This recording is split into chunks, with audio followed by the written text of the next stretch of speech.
everybody. Welcome to Frame Trap. Have I got a story for you to start things off?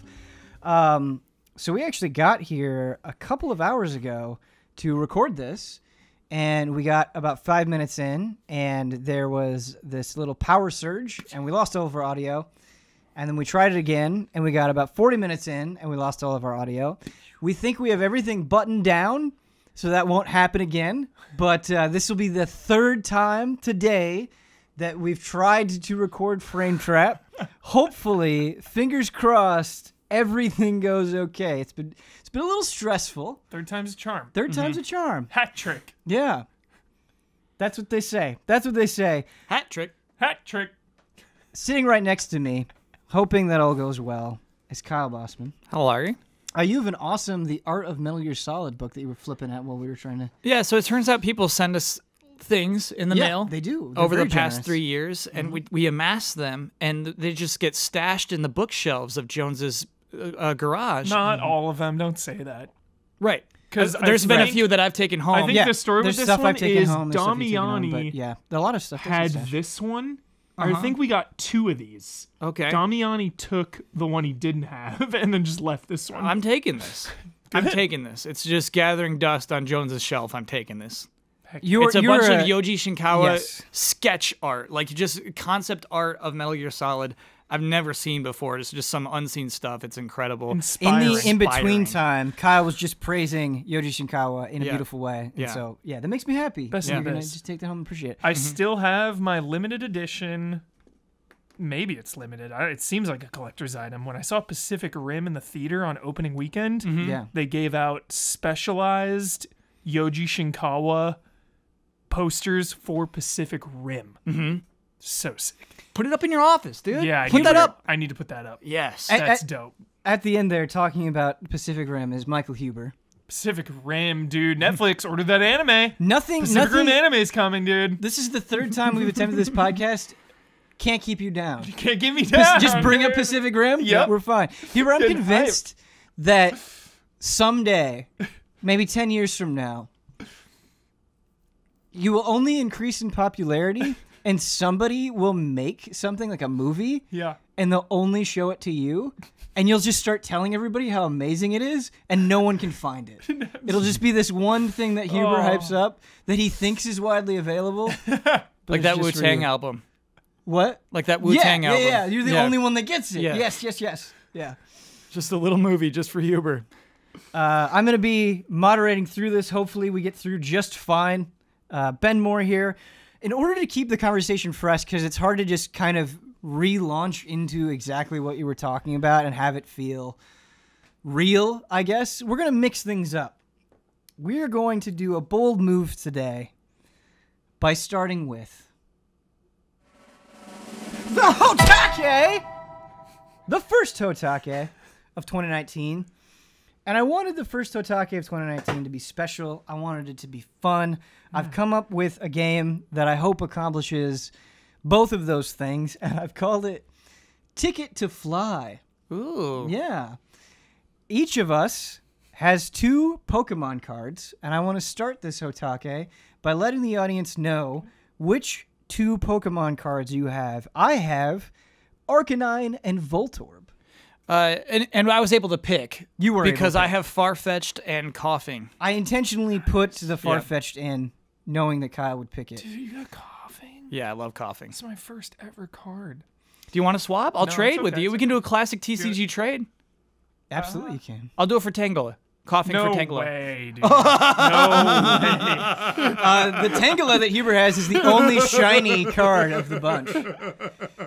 Huber, which 2 do you have? Tangela and Diglett. Diglett was also one of my first.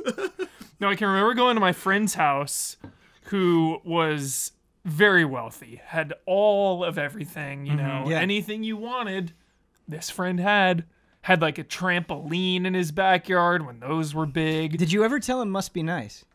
Oh yeah. Had a 360 on an HD TV like day one. Did he have a complete line of any toy? Like, did he have all the Transformers? Not that I recall, no. Okay.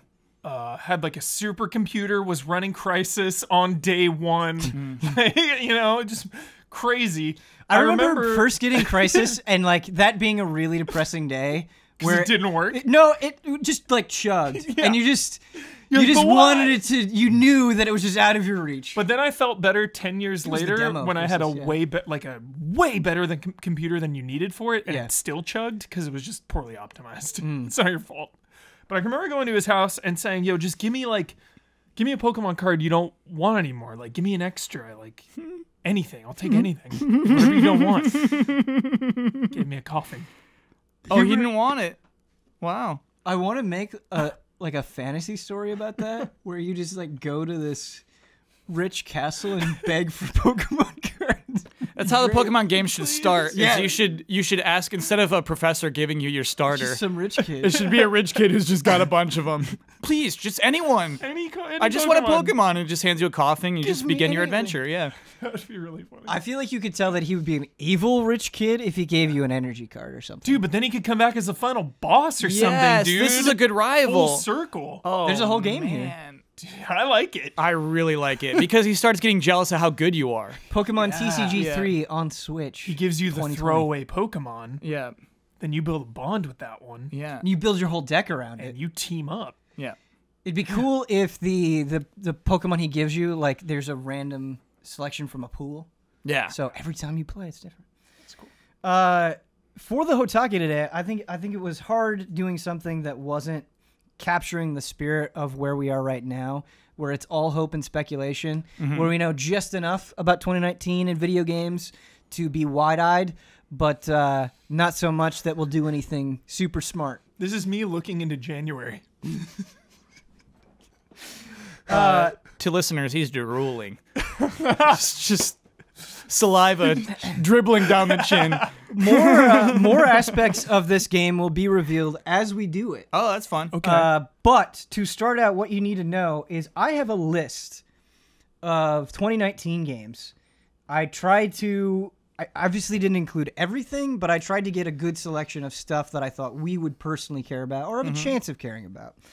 What you are going to do, all of us, is you are going to, for this first round, you are going to take one of your Pokemon cards, and you are going to choose a game from this list.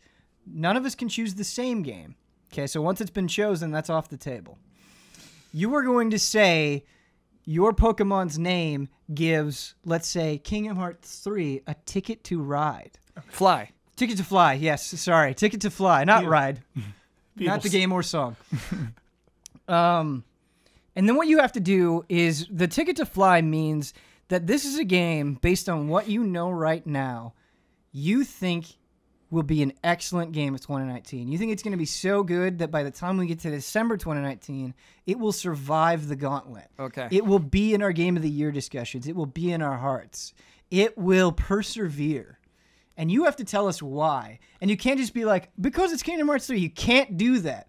Otherwise, your ticket will be revoked. Okay. Oh. You have to cite evidence. You have to try to come up with some sort of reason why you're giving it a ticket to fly. Excellent. So I've got not like a gigantic, but a pretty sizable list here. I'll read it twice, and I'll go slow. Okay? Okay.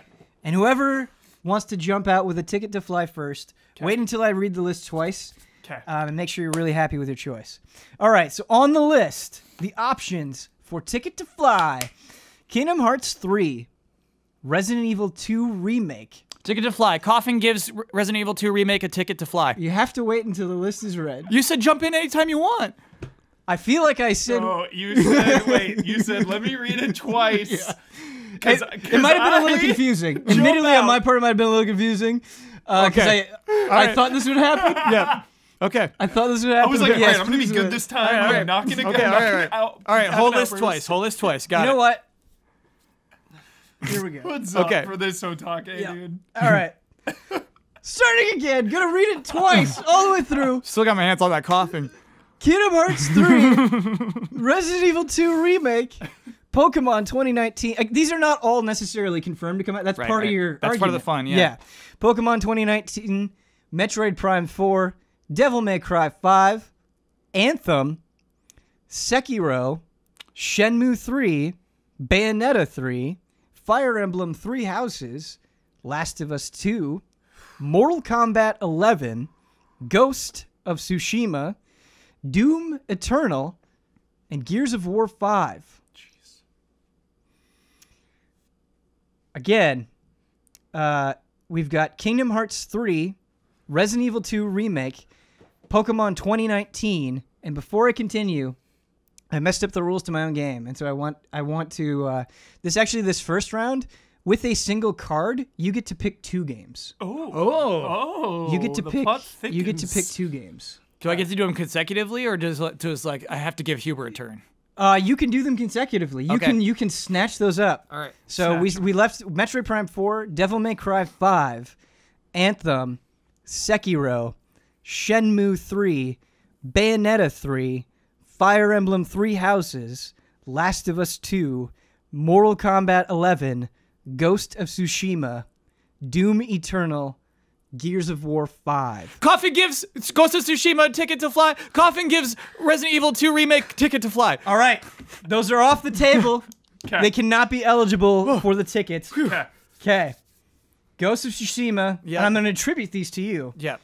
Which one would you like to make a case for first? Remember, your ticket can be revoked if the other members don't think your case is compelling enough. We officially have a trend with PlayStation exclusives. They review well. This is simple fact. We're looking at Horizon. We're looking at Uncharted 4. We're looking at Spider-Man. We're looking at God of War. And I mean, even Detroit, which is, I think Detroit reviewed better than it is, basically. And so, like, just hands down, you know that this team is getting the support it needs. You know that this team is getting the budget they need. You know right now, whether you're going to love the game or not, it will review well. These games are designed to review well. These games are designed to be good single-player games. Sucker Punch has been dormant for a while, and also I feel confident it's a 2019 game. Almost went Last of Us, but I don't know about that game coming out this year. I feel like we're going to see some cool samurai ghosts within the next 12 months. Kyle, I liked that you talked about the things surrounding the game, not necessarily the game itself. Yeah, I'm thinking of this pragmatically. Right. But I think all of those things are true. Yeah. I think all of those things were very true in both 2016 and 2017 and 2017 and 2018 primarily is what I'm thinking of. Yeah, I think that's a convincing argument. I buy it. Other ticket holder, do you buy Kyle's Ghost of Tsushima? Do you think it deserves to fly high? I buy it. Okay. I buy it. Now, what I think, we have an expert on the panel who will have to judge your reasoning for Resident Evil 2 Remake. Yes. RE Engine is one of the most impressive graphical engines of the current generation. What Capcom's been pulling off with Resident Evil 7, with what we've seen so far of Devil May Cry 5, and what we've seen so far of Resident Evil 2, it's astounding. It's astounding that is coming from a studio who, even a few years ago, had lost a lot of their prestige. We didn't believe in Capcom even 3 years ago. And so for them to come out with this, it's a shockingly good-looking game. It's a shockingly good-looking interpretation of a game that could be seen as silly by today's standards. You could look at an old zombie game on the PlayStation 1 and you could roll your eyes. But this handles that source material respectfully. Like, I believe in this game's vision. I believe this scenario, these characters, this location, all of these things meant something, can still be scary. And the game comes in this wholeheartedly. The game believes in all of this and makes itself scary, makes everything dark, makes it so you can't see anything outside of the flashlight. And just, it's a full interpretation. It's a full reimagination. And I think this is going to review well as well. And I think it's going to stick with people the entire year. I don't think there will be a better horror game for the rest of the year. I super buy that. Huber? Buy it. All right. All my money. That means Kyle has justified himself as a ticket holder. Nice. He has accomplished the first round of Ticket to Fly. Nice. Which means that now, Kyle, you are a judge. Okay. The tables have turned, and now Huber and I get to make our decision. We will use one of our Pokemon to pick 2 games from this list. Huber, do you want to see what's left? Do you want the list to repeat, or do you have 2 in mind? I got 2. Okay. I think. I know I have 1. Okay. You have to have 2. You don't have to do them consecutively. I'm just going to do 1 at first. Okay, that's fine. You go. Remember that your Pokemon has to choose it. Tangela. Okay. Chooses Kingdom Hearts 3. Nice. That was going to be one of my 2. This is the easiest buy in the business. This game is guaranteed to have a lasting effect on people that are committed to this franchise, and I think even newcomers. I think Kingdom Hearts 3 is going to be the one that sells the franchise to newcomers.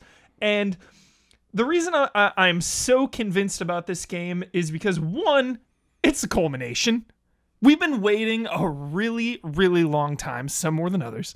Been waiting a really long time for this.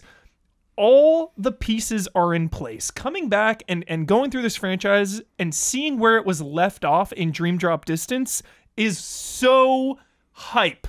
Where this game is going to pick up is perfect. I was explaining to Brad and Damiani, Kingdom Hearts is very confusing. Ben famously said, the more you play, the more confused you'll be.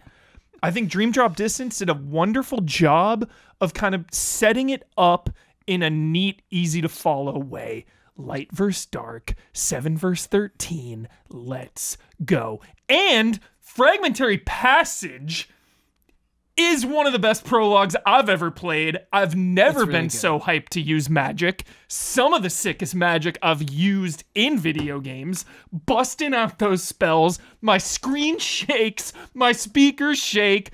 Just a little taste of Kingdom Hearts 3 right there. Fragmentary Passage. We've already played the game. Oh, and if you needed more proof, resident experts Damiani and Brad, and I think Ben, have all played. No, they're way more expert on it than I am. But they've played the game. Did you play it? Fragmentary Passage? Kingdom Hearts 3? Oh, yeah. I played Kingdom Hearts 3. Yeah. They've all played it? They've all loved it. Yeah. What more proof do you need? Yeah. I will let... It seems like Kyle has a judgment in. I'm going to let Kyle say what he's going to say. Not only do I buy it, I'm pissed off that I'm not playing Kingdom Hearts 3 right now because it's so close. Simply perfect. Simply perfect. I think it's a risky ticket purchase. No way. I think that you're buying a ticket without the insurance. It might get canceled. 2 weeks away, man. You're flying to an island in the middle of storm season. But There's I'll buy no way Kingdom Hearts 3 is getting canceled. Not that it gets canceled, man, but that it doesn't live bomb. up. That it doesn't even live up. Even just if somebody says meh about Kingdom Hearts 3, I'll be heartbroken. Dude, vision, Kyle. This game has a vision. You always talk about creators' visions. It's got 8 visions. When I watch a trailer, I see 8 different visions. I do think because of the expectation and time to Kingdom Hearts 3, I think it will inevitably disappoint a certain percentage of people just because once something gets that build up, once it reaches that level, it's impossible to overcome.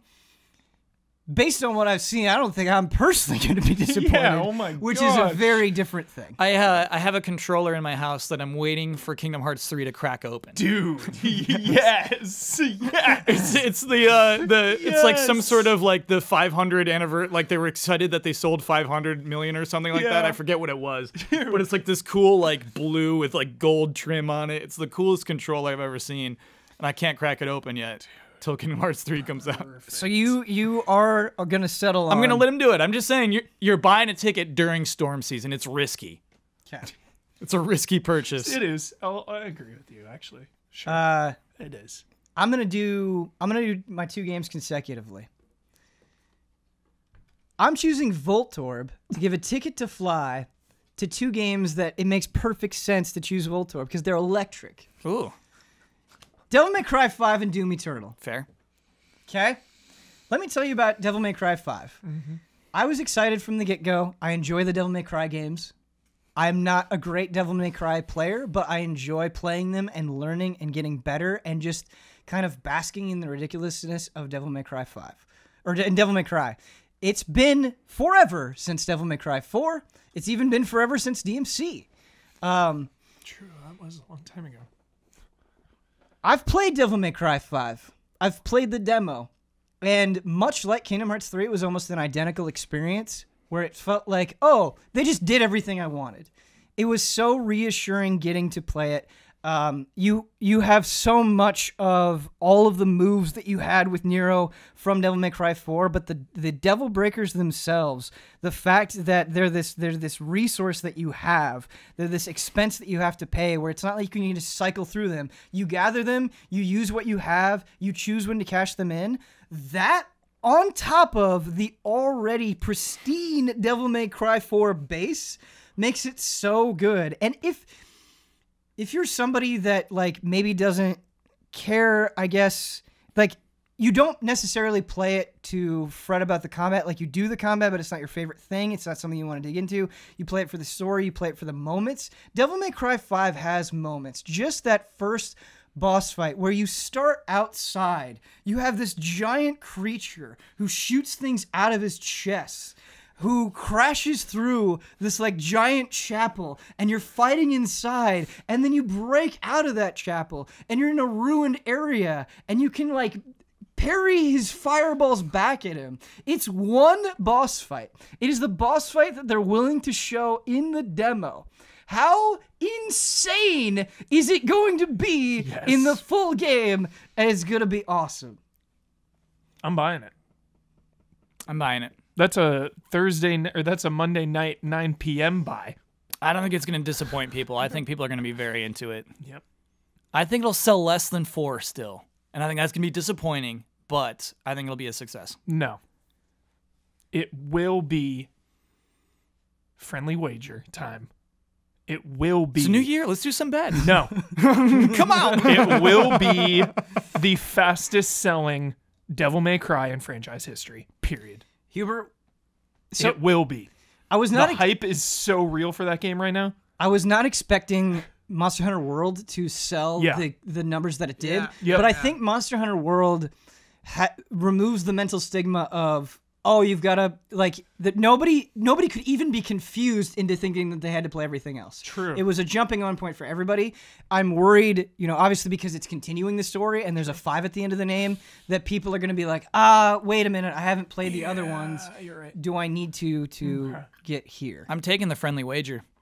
Yeah, I'm still going to do it. Friendly wager accepted. Okay. So with friendly wagers, no stakes? I don't believe so. No That's, that's why it's a wager, not It's a bet, friendly. right? It's a wager. But I do think It's a friendly wager here. like if it reviews glowingly well, Yeah. exceptionally well, Yeah. I do think that can overcome some of that mental barrier, Yeah. Definitely. as it were. We'll see. Doom Eternal. So you're going to encounter a lot of things in your life that will prove your most cynical thoughts. Where, you live long enough, you might get like a little bit of bitterness in you, and you'll go, man, that's going to suck. And then it comes out and it sucks and you were right. And you feel sad. Every once in a while, there is something that comes along that completely bucks that trend. For you personally, I'm not saying it's like this for everybody, but you thought it was going to suck, or like it wasn't going to just capture you the way that it did. Considering how long Doom 2016 was in development, considering how little like marketing and buzz there was around it, it was a game that I was curious about. It wasn't a game that I expected to love absolutely. It wasn't a game I was expecting to like just make me smile when I think about it. It was so good, so fiery, so awesome. And when I think about game presentations in 2018, like, was there a better one than Doom Eternal? Where that came out of the gate and what it showed us? An expansion of the world, crazy ideas with multiplayer, new weapons where you're, like, zipping around the environment. When it comes to, like, showing, not telling, I think Doom Eternal showed through and through. I think it is going to be awesome, and I think it is going to blow us away. I'm buying it. I'm buying this one, too. Buying in this. Yeah. No doubt. Huber, you've got one game left that you need to pick. Do you want me to read what's left? Yeah, read them off one more time. Okay. So what we have left is Pokemon 2019, Metroid Prime 4, Anthem, Sekiro, Shenmue 3, Bayonetta 3, Fire Emblem 3 Houses, Last of Us 2, Mortal Kombat 11, and Gears of War 5. Oh, also, there is one thing I want to make it clear. When it comes to a game of elimination, I think sometimes people get disappointed or surprised when we like show excitement for something but don't pick it in this game. Mm-hmm. Just because we don't pick it doesn't mean we don't believe in it or don't like it. Like I'm telling you, I'm not picking Shenmue 3. Sure. Because that's just for me. Yeah. You know what I mean? The reviews... People are not going to like that game. Yeah. So many people are not going to like it. So many people aren't even going to play it. And you know what? Hubert doesn't want your takes. So... He doesn't want them. No, if you want to tweet it, Hubert, I didn't really like it. Just don't. That's a mute. Yeah. I don't want to hear it. Hubert, I tried, but I couldn't get into it. Just don't. Don't write that tweet. All right. Did you have one picked out from that list, or do you need to hear it one more time? Yeah, I got it. Okay. It's Last of Us. Yeah. It's Last of Us. It's a guarantee. I could write the review right now. Put the 10 on there. Mm-hmm. Ship to blood. Yeah.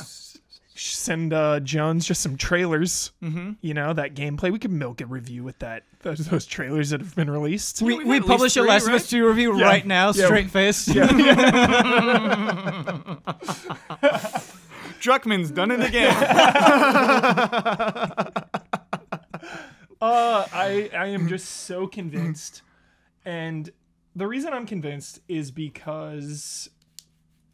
First of all, the gameplay trailer that came out was jaw-dropping. That was amazing. It was everything I wanted in a sequel. It just looked like more nuance, more depth in the traditional gameplay of Last of Us, right? Do you mean in the garage part? Just the AI, like her hiding under the car and people coming that like, where'd she go? Just how smart everyone was. In the convenience store, like her kind of sneaking all around and like the guy grabbing her and like chucking her through the glass in the convenience store. Just how seamless everything looked was it was next level. Because even if you go back and you play Last of Us 1, some of those fist fights and stuff can be a little like, oh, this is definitely last gen, So I think the technology now, and this being kind of a PS4 swan song, is really gonna flex its muscle. So I'm not quite there yet with the selling though. Let me wrap this up. Uncharted, yeah, that's where I wanted to go. Uncharted 4, right? People were, I think, a little critical of it. Because, it's kind of like a Red Dead Redemption 2 situation. It kind of had the same criticisms here where there was a criticism of, like, no progression, no leveling up. I'm not, like, getting XP and skill points and I feel like that criticism, I even kind of felt it in Uncharted 4 where I was like, I love the story, love going through this world, but there definitely is... some kind of missing component. I'm ready for that to be back in The Last of Us 2. Just the crafting, the like leveling up skills, the managing your resources. It's not all just run and gun, go through, blah blah blah. There is what's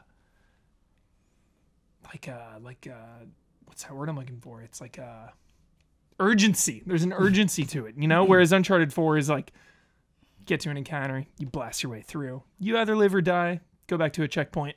I'm excited to... There's a lot more to it than that. Of course, I'm simplifying. But I'm excited for what The Last of Us does. It really like pulls you in because you have to think of long term. You got to think of supplies and scavenge, So I love that. I'd buy it. I think the most convincing part of that was definitely just the things that we saw at E3 and you bringing up. Yeah. I think it was a wise choice to do. For sure. I'm a little nervous. We're buying a ticket to our friend's wedding who has not been engaged yet. For sure. You know, I'm a little nervous. This is not a 2019 game. Again, huge risk, but I understand your purchase. I'm buying it. Yeah. It's coming this year. Everybody has successfully bought. We've trimmed down our list to 6 games. Yeah. The games are Ghost of Tsushima, Resident Evil 2 Remake, Kingdom Hearts 3, Last of Us 2, Doom Eternal, and Devil May Cry 5. Now, once again, you can choose from this list as you see fit. You can take somebody else's choice from the first round. So, Kyle, you could be like, I want to give a Ticket to Ride to Devil May Cry 5 before I say it. It's first come, first serve here. You can only pick one this time. So we're going to go from 6 games to 3. Okay? Oh, so we're only picking among the 6 that we already have picked? Yes, you are only picking from the 6. Can I double down on a decision I already made? You can double down. Yes. So I'm doubling down. Hold on. We're not quite there yet. The first Pokemon that you used, you have to use again. Okay. This time, that Pokemon will be consumed. Okay. It will be consumed. Sorry, in order to make... So imagine Yep. that our flight that we were doing, it was still in the atmosphere. We're going out of the atmosphere. The Pokemon needs to consume its energy to get out of the atmosphere. Yeah. So hold on to Tangela. Hold on to Tangela. You're going to be using Diglett. You're going to be using Koffing. This is why I saved Farfetch. This is why I saved him. I'm going to be using Voltorb. Okay? Now.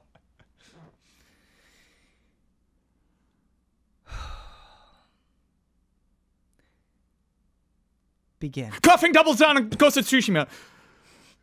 All right. Ghost of Tsushima makes it to the next round. 1 of 3. Tangela doubles down. Hold on. Oh. We have to do his first. Got it. Kyle, you'll have to explain while you're doubling down. However, there will be an inquisition. Huber and myself are required to ask at least one question, making you sweat a little bit. It's not just going to be you speaking. Fair. It's going to be us pressing you. It's going to be part of the deliberation. At least one from both of us can interrupt at any time. It will weigh into the deliberations. Okay. Are you ready? I'm ready. Begin. Oh, do I just talk and then you start asking questions? Yes. Okay, so why double down on Ghost of Tsushima? Which is not even announced for 2019. This is another one we might be buying a ticket to a friend's wedding. That might not happen here, you know? But I think this is a good year for this game, especially if there's no Last of Us Part 2. I think that the game's design, its open world design, picking up quests, you know, journeying around ancient Japan, the thing that we've always wanted to be doing. It's just going to sing to people. I think that it's got a broad appeal that many people want to get involved with. I think it's the right kind of game, right time. This is happening. So and Kyle, it will be very well received. I'm going to go back to the first argument that you had where you talked about the kind of record that PlayStation has been having. Yeah. They've had a great record. I also think great records can work against you, where the more amazing exclusives you have, the more that expectation for quality goes up. And it can't keep going up forever. Do you think that Ghost of Tsushima will meet the standards set by things like God of War, Last of Us, Horizon Zero Dawn? So, yeah, I think in open world design, it will exceed Spider-Man. I think in story, it will exceed God of War. You know, I think it will exceed in particular ways. Exceed God of War story. You heard me. You think that this samurai fellow is going to have a more intimate relationship with any character in the game as strong as Kratos and Atreus? Healy will have more intimate. We'll have more characters. We'll have more people we care about than 1 or 2. There won't be anyone as funny as the head. What was the head called? Mimir. There won't be anyone as funny as Mimir. I don't think that'll happen.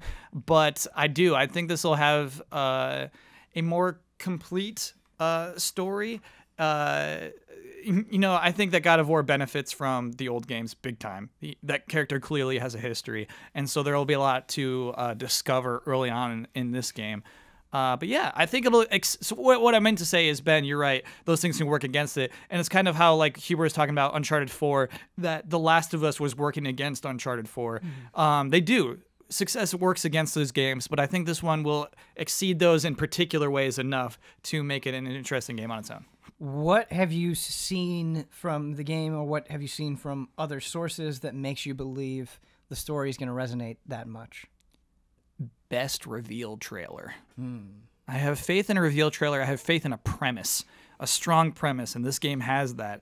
The idea that we are a former samurai casting aside our honor to save our homeland. It's pretty sick and pretty clear, just clearly defined. You have a goal. You need to go accomplish that goal. And so I think that always benefits a story. But generally, yeah, the reason that reveal trailer spoke to me, I guess, is not just the premise, but I guess voice acting, but also just character faces, responses, reactions are always solid. And so it's cool that those were emphasized in such a thing.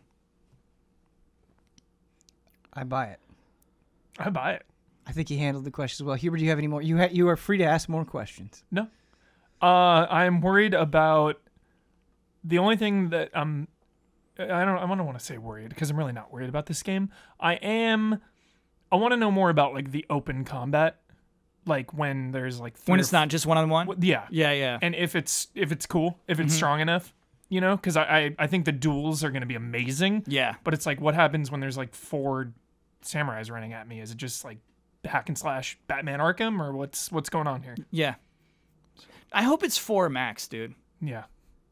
I hope there's never a scenario when I'm, Arthur Morgan killing 30 guys. Yeah. I hope that never happens. Loses impact, dude. It loses so much impact. It's a good point. But I'm still buying. Because hopefully, when you're fighting those 4 dudes, next-gen AI has your companions fighting like 30 dudes around you, and it all feels natural. Ooh, are we getting into the next-gen right now?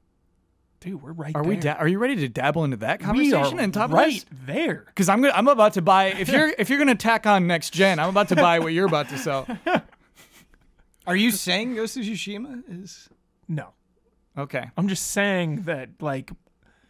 The end of a generation to me is almost like next gen, because we're just like getting every last little bit out of it, you know? Mm-hmm. You look at where PS4 launched versus where it is now, we had Killzone Shadowfall versus like God of War. Knack 2, yeah. Knack 2, exactly. Knack 2, the beginning of the generation. Knack 1 versus Knack 2, yeah. Hubert, the floor is open for both of us. I'm doubling down because I wasn't thinking about this game actually for the last like 72 hours, but now I can't stop thinking about The Last of Us Part 2. Yeah. I can't. You guys have ruined my week now. I'm only going to be thinking about this. I can't, guys. You're killing me. Last of Us. That was not what I was expecting. Yeah, Last of Us. Part 2. Part 2. Okay? This is not The Last of Us 2. This is a continuation. I can't hear that. This is a continuation, dude. We're continuing the story. That's all 2s. This is part. It's so much better than that. Because it's continuing the exact same story. It's not like, I think of like, what's like Arkham City. No, that's not a 2 though in the title. Never mind. You're throwing me off. These 2s. Resident Evil 2. Not a continuation. Not a continuation. Yes. For sure. A continuation, but not. Yes. New characters, new place. This game has new characters, new places. For sure. But it's still deeply rooted in every single thing that happened in the first game. Joel and Ellie. We haven't even seen Joel yet. I'm waiting. I saw him. And that's what I love about this, right? I think there's so much more done with The Last of Us Part 2. They have so much more. They're not showing it. They don't need to show it. They don't want to show it. They're respecting the spoilers, dude. Respecting the players. This game could be like done for all we know. But I think they're holding it close, getting it ready for a nice little end of the year release, dude. October, it's coming. Last of Us Part 2, guaranteed hit. And we haven't even talked about multiplayer. A lot of people are going to write it off, just like they did with Last of Us 1. That's what this whole discussion's about. If people write it off, it's bad. Phenomenal multiplayer. No, this is the time. This is redemption. That's why we're all buying these tickets. We're buying a plane ticket to redemption. Last of Us Part 2, multiplayer. You're not going to miss it twice. Miss it once, shame on you. Mm-hmm. No, miss it once. Shame on Naughty Dog. Shame on someone. Shame on you, Naughty Dog. Miss it twice. Shame on you. Yes. Last one. Hubert, you often say that you get annoyed at sometimes how much innovation is prized at the cost of everything else. Not that innovation is bad, but sometimes it seems like it's the only thing people focus on. Yeah. And I think it's a very valid point that you brought up a long time ago. However, I feel like specifically in the case of Last of Us, if it is executed really, really, really well, I think in a way that might work against it. And what I mean is, like, it's sort of like not Naughty Dog caught us off guard. It's Naughty Dog did it again.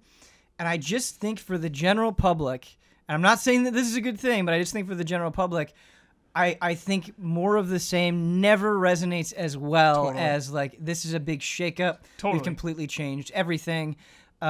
Is that a concern that you have where, like, everybody at the end of the year, everybody says it's great, but it's not like their number 1 or number 2 pick? So it is a concern, but it doesn't matter because everyone's buying it. Now I'm creeped out. Everyone. He's doing like the money motion. Everyone. He's like, everyone's getting, like, of course it. Like, think about the sequel to God of War, right? God of War 2? God of War 2020. God of War 2020, whatever it may be. Yeah. If it's the same camera angle, you know, if it's one take again, less impact. Less impact. Right. So I do think, though, with God of War, they very much say this is what's going to happen in the next game. For sure. In a lot of ways. Whereas, like, Last of Us 1 is very complete in my mind. Definitely. And so I do think it's a different situation. It's very complete, but it also leaves the door open for a lot. Like, that ending, dude, Last of Us 1, that ending's so good.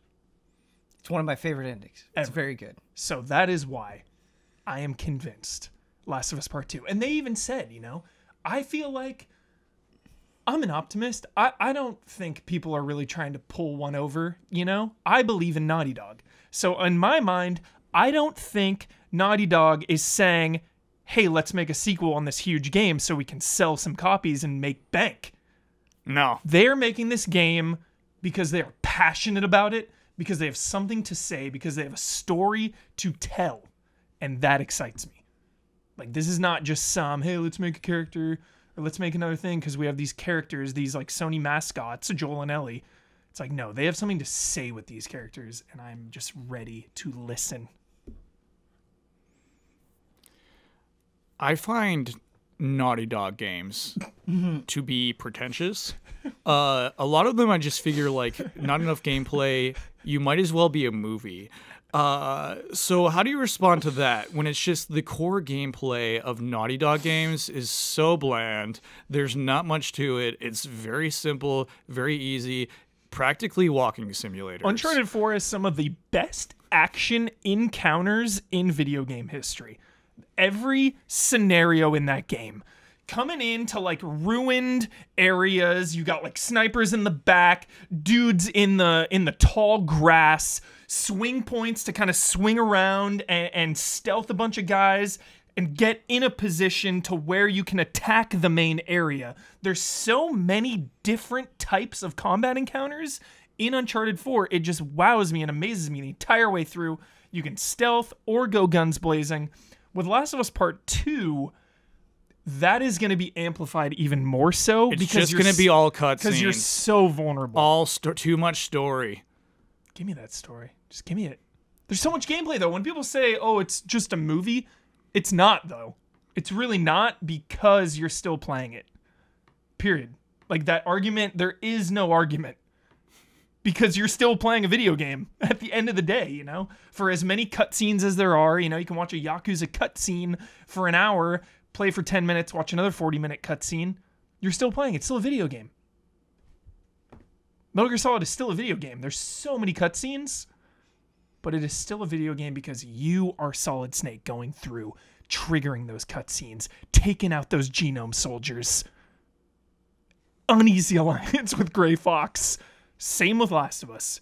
You will progress. You will feel the struggle as Ellie. When the arrows enter your shoulder and you rip it out, you will feel the pain. So Huber, relating to these characters and buying into their struggle is such a central part, is what the game is selling. Mm-hmm. But when you're playing as Joel and Ellie cannot be hurt in any way, mm-hmm. that does kind of contradict one of the primary points of The Last of Us. Definitely. Do you think that sort of gaminess will impact The Last of Us 2? No, because they will look back and learn from what was lacking. They'll look back at The Last of Us 1 and say, hey, what went wrong here? What did we do wrong? Oh, well, you know, everyone complained that the AI companion wasn't very smart, that would just kind of run around. Clearly, that would be a focus in a sequel, right? That's just my theory. I mean, if I'm working at Naughty Dog, I'm thinking, okay, what did we get right? What did we get wrong? We don't even know there will be companions, which is weird. Exactly, yeah. We haven't really... I would imagine, though. Because that's like one of the... Yeah. That's some of the pillars of The Last of Us, dude. yeah. Just walking through with a companion in and relative just having safety. a conversation. Yeah. Yeah. It's hard to imagine that isn't in the game in any form. Oh. Yeah. True. And like all those side characters we've seen, I forget their names, but like the kids. I'm ready. Another question.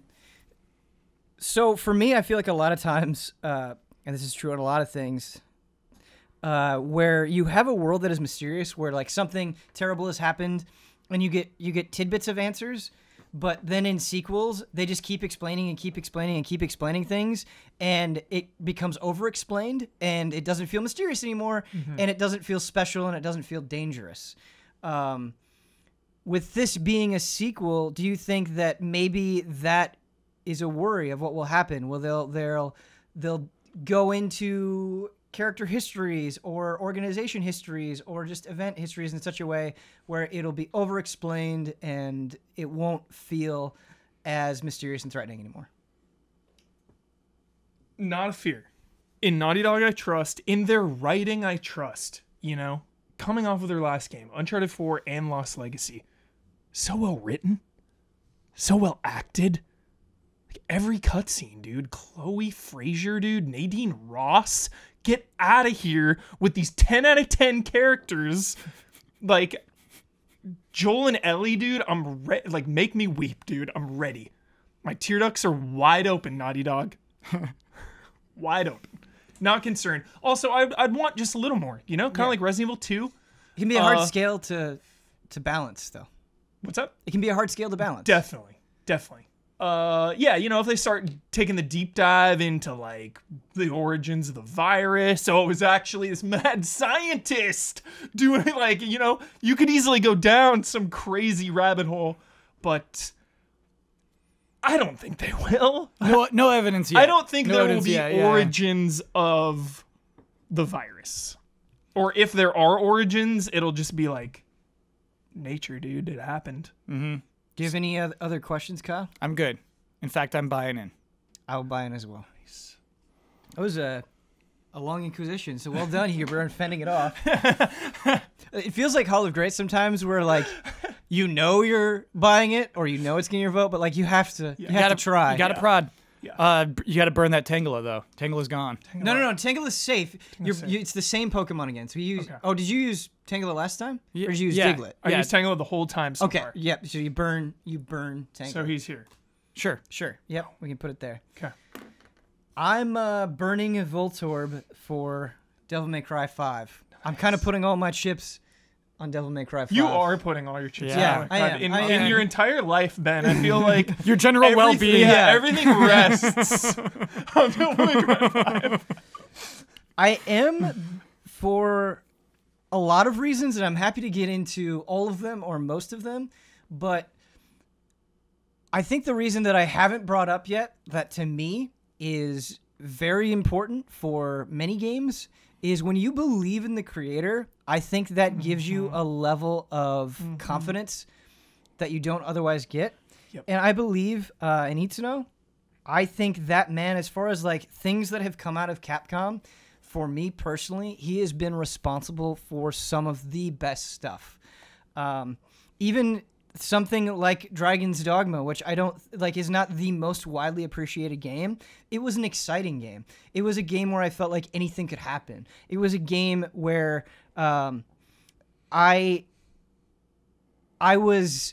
it took like this action RPG template and bended it in a completely ridiculous way, like just in terms of its general style. But then you think about the ending and how just batshit insane it gets, and it was exciting in a totally another way. And that to me makes me feel like this is somebody who's willing to take risks, who both understands what already makes it good and will get that in place, but then will push it that extra 10-20% to go beyond just what you hope for, just what you expect, and give you something you didn't even know that you wanted. He's very familiar with Devil May Cry, obviously. It goes without saying, but I don't think he's just going to, like, the demo showed me that, like, oh, I'm pretty sure this will be a great Devil May Cry game. It's checking all the boxes that you want it to check. It's got a lot of the old, a good amount of new. It feels comfortable in a way that I can really get behind. I think it's going to go crazier than that. And I think a hint that you get with Devil May Cry 5 is from V. The fact that he's like summoning these animals to attack people. You think about Devil May Cry. It's very weapons focused in the sense you think of blades, you think of guns, even crazy guns, but using animals to attack your enemies and just maybe the level of control that you have over them. I haven't played V, but just those trailers make me think like, oh, this would be a way to appreciate this series that I never would have thought for, that I never would have guessed they would have gone for.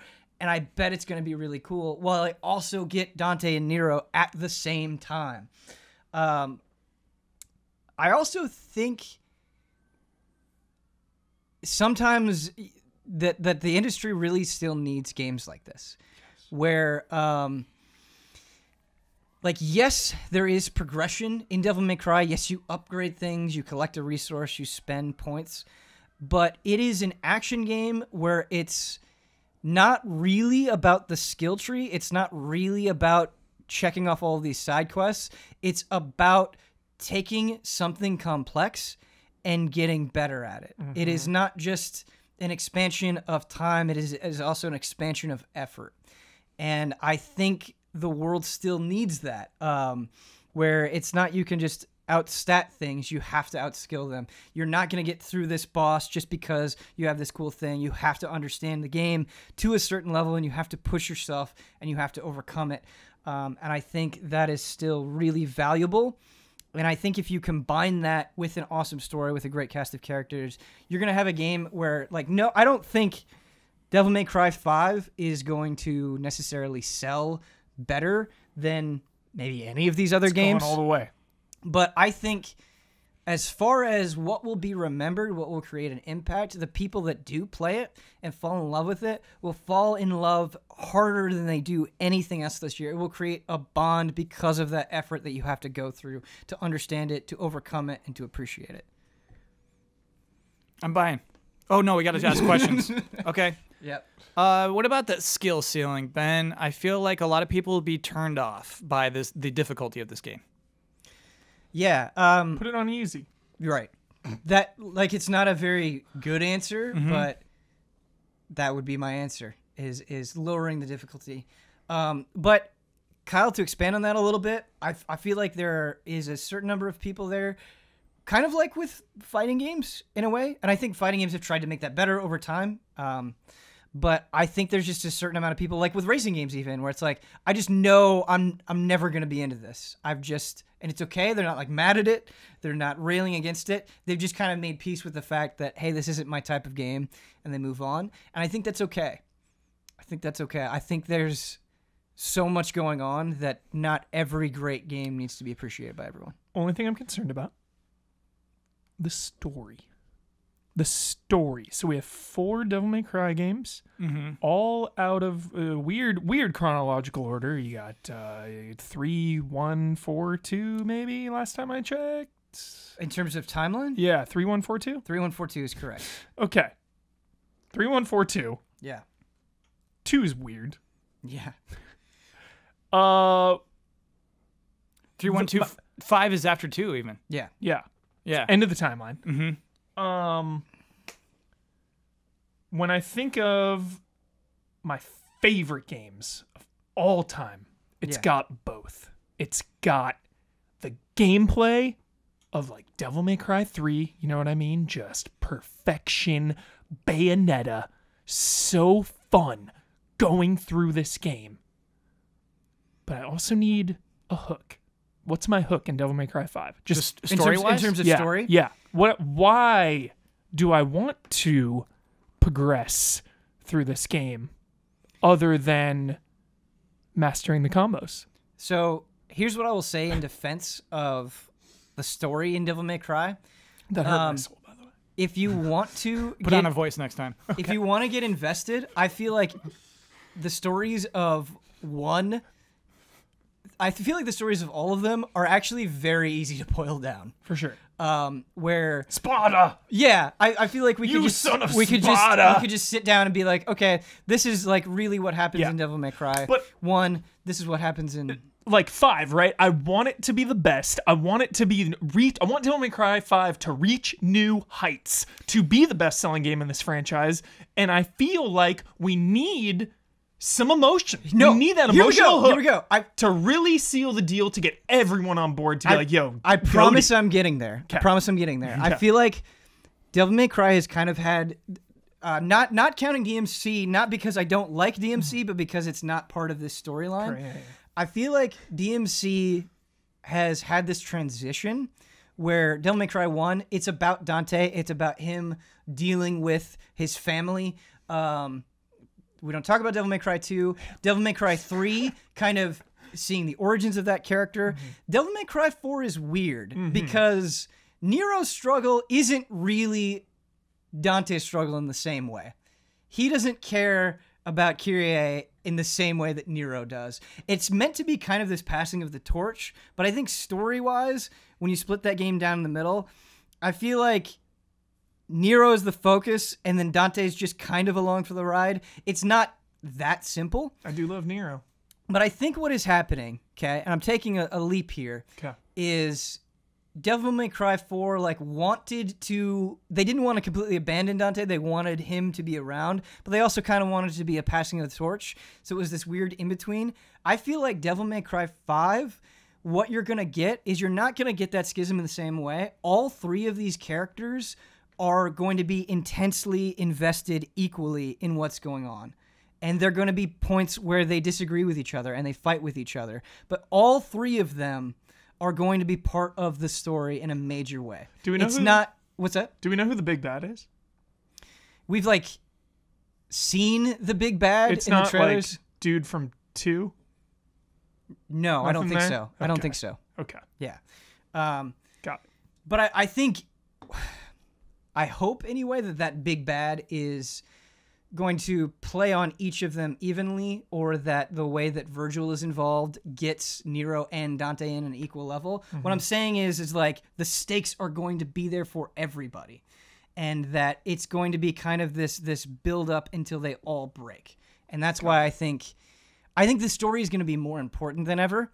I don't think you would add this 3rd character and have, unless you were going to be like, okay, he's extremely important. He's doing a lot here.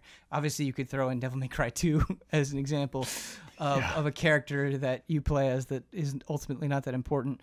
But Devil May Cry 2 is a weird mistake. I don't think we don't talk about it. The evidence is there to support that. I actually don't know the answer to this. Formatting-wise, are we going to play through the game 3 times, once through with each character, and like fight the same bosses with each character and everything like 4? I don't know exactly how the structure is going to work. I don't believe that will be the case. Okay. I believe what will happen is that, like, you know, let's say you go, just for an example, you go chapter 1 to 20.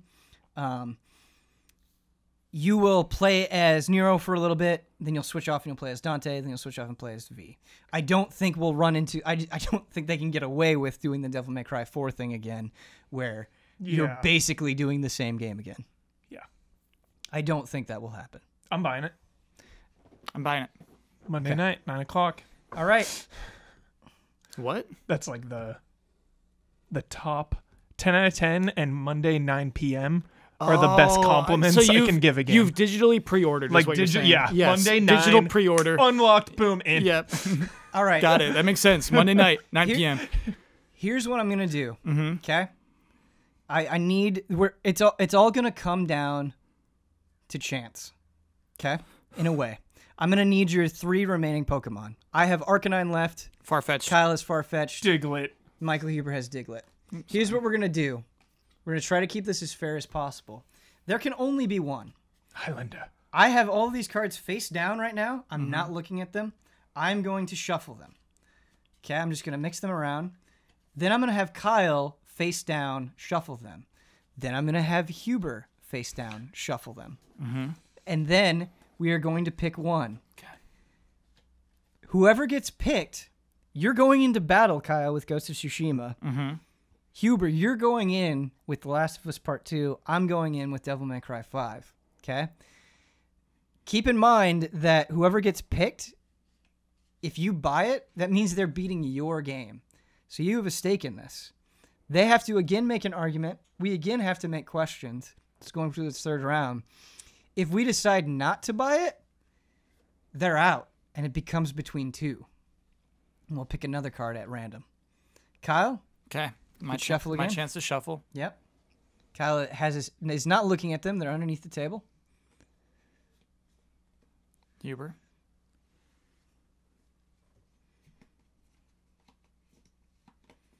That was a fake shuffle. What are you talking about? Make it more random. You were doing it in an order. I was putting the bottom one in the middle a couple times. That's it. Make it random. All right, random. Put the top on the bottom sometimes. Okay, all right. It's going all the way. Top, I don't know bottom, how you can tell. I didn't get any of that. Multiple shuffling, dude. If you put the bottom one in the middle a couple of times, the top one stays on the top. Okay, there we go. Okay. No fake shuffling. No fake shuffling. We got legit shuffling. Can you hand me the cards face down, please? Face down. All right, Kyle. I'm going to fan these out. Uh-huh. I'm going to have you pick one of the cards. It's the middle one. Okay?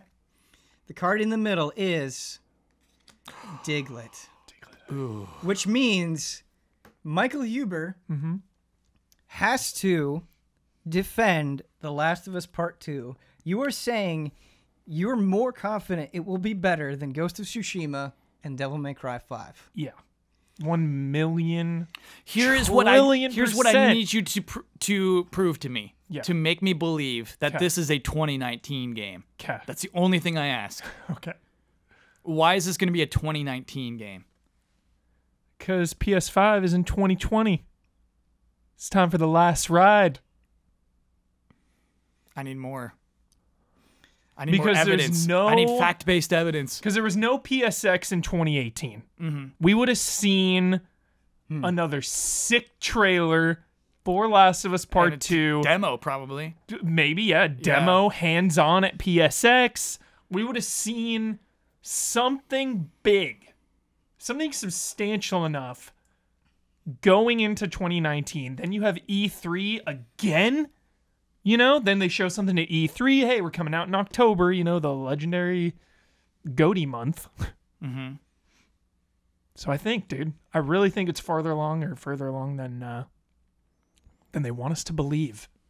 I really, really do. Huber, I think I could probably say story-wise, maybe I'm more excited for Last of Us 2 than the other games because, like I said, The Last of Us ending and just that relationship between Joel and Ellie, I mean, it was phenomenal for me. It worked. I bought into it. I loved it. I was emotional at the end. I think it is honestly very hard for games to make me emotional.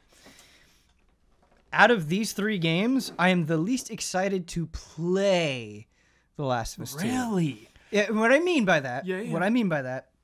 is it's not that I think it will be bad or even mediocre. I think I will enjoy playing it, but I can already see like exactly how I'm going to sneak up behind things and stealth kill them, distract people with bottles or bricks, get headshots with a bow and arrow. And I think, hold on. Good does it feel? No, it feels fantastic. To get that headshot with that bow and arrow. It feels fantastic, but kind of what Kyle was saying with the premise of Ghost of Tsushima, there aren't a lot of games fighting in that space. With Devil May Cry, I don't think there are a lot of games, especially right now, fighting in the character action space beyond Bayonetta. Whereas, like, I feel as though The Last of Us, people crib from that way more. And so kind of sneaking around, stealth killing things, distracting enemies has been done a lot. But it never gets old.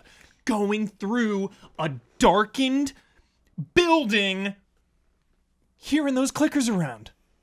Promise me 2 more things. It's so good, man. You're so pumped to do it. You are so pumped to enter a building infested with clickers. I'm pumped, but I'm saying I'm right now less pumped than the other two.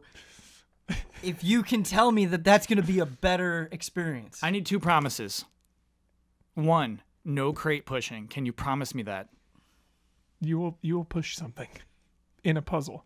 You will push something. Why should I be excited to push more crates? Pushing crates is a staple of video games, Kyle. It is like leveling up. The Ghost of Tsushima is not going to be pushing crates. There's going to be like pushing empty jars on something. There's going to be some kind of empty jar or barrel. You're going to be pushing barrels. Some kind of empty jar. Yeah. So another thing I want you to promise me, shivs. He did not promise you that, by the way. In The Last of Us, they break. Shivs break. Yeah. In Left Behind, don't break. Will Last of Us Part 2 have a new shiv system? Yes.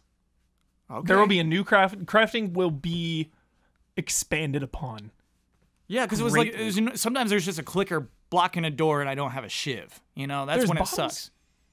And just scared away and then run in while it's scared. Dude, that first encounter where they're guarding the ladder, that legendary part where everyone quits because it's too intense and you die by the clicker 19 times in a row. Yeah, you just throw a bottle and then you have to like grab the ladder and set it up. Dude, the anxiety. Yeah. Are you ready to be anxious? Are you ready? Fight, like, I crave the feeling of danger for a video game character I truly care about. The idea that Joel and Ellie's lives will be at risk, not only from like a stray bullet or a clicker bite, but also for their relationship. Their relationship is in danger. Spoiler alert. Just thinking about Last of Us 1, some stuff happens in there. Just thinking about where that is going to go. What is going to happen with these characters? Nothing excites me more. It's like God of War with Kratos. It's like, where is this going to go? I need to see this journey through. Nothing excites me more than seeing where these characters will go. That should be reason enough to buy a ticket. I'm buying a ticket to their story. Ben, I am sacrificing my Farfetch'd. I'm joining up with a Diglett. Tossing this leak into the trash. Sorry, Farfetch'd. I'm joining up with a Diglett. Ben, we could be a Doug trio. I have another question. We're like a dag duo right now. Something that I really respect about God of War, one of the biggest things I would say just is the axe. Where it's this perfect weapon for this God of War sequel because it is everything that the rest of the game is. It is so surprising, so out of left field, this axe that you can recall from anywhere, but it fits just so commandingly. And it made just the simple act of fighting the most basic enemies fun because of how much you could do with it. Just throwing it at their legs, picking off a guy in the distance, recalling it, and then getting right back in the fray. It felt so much like God of War in a way I never could have predicted.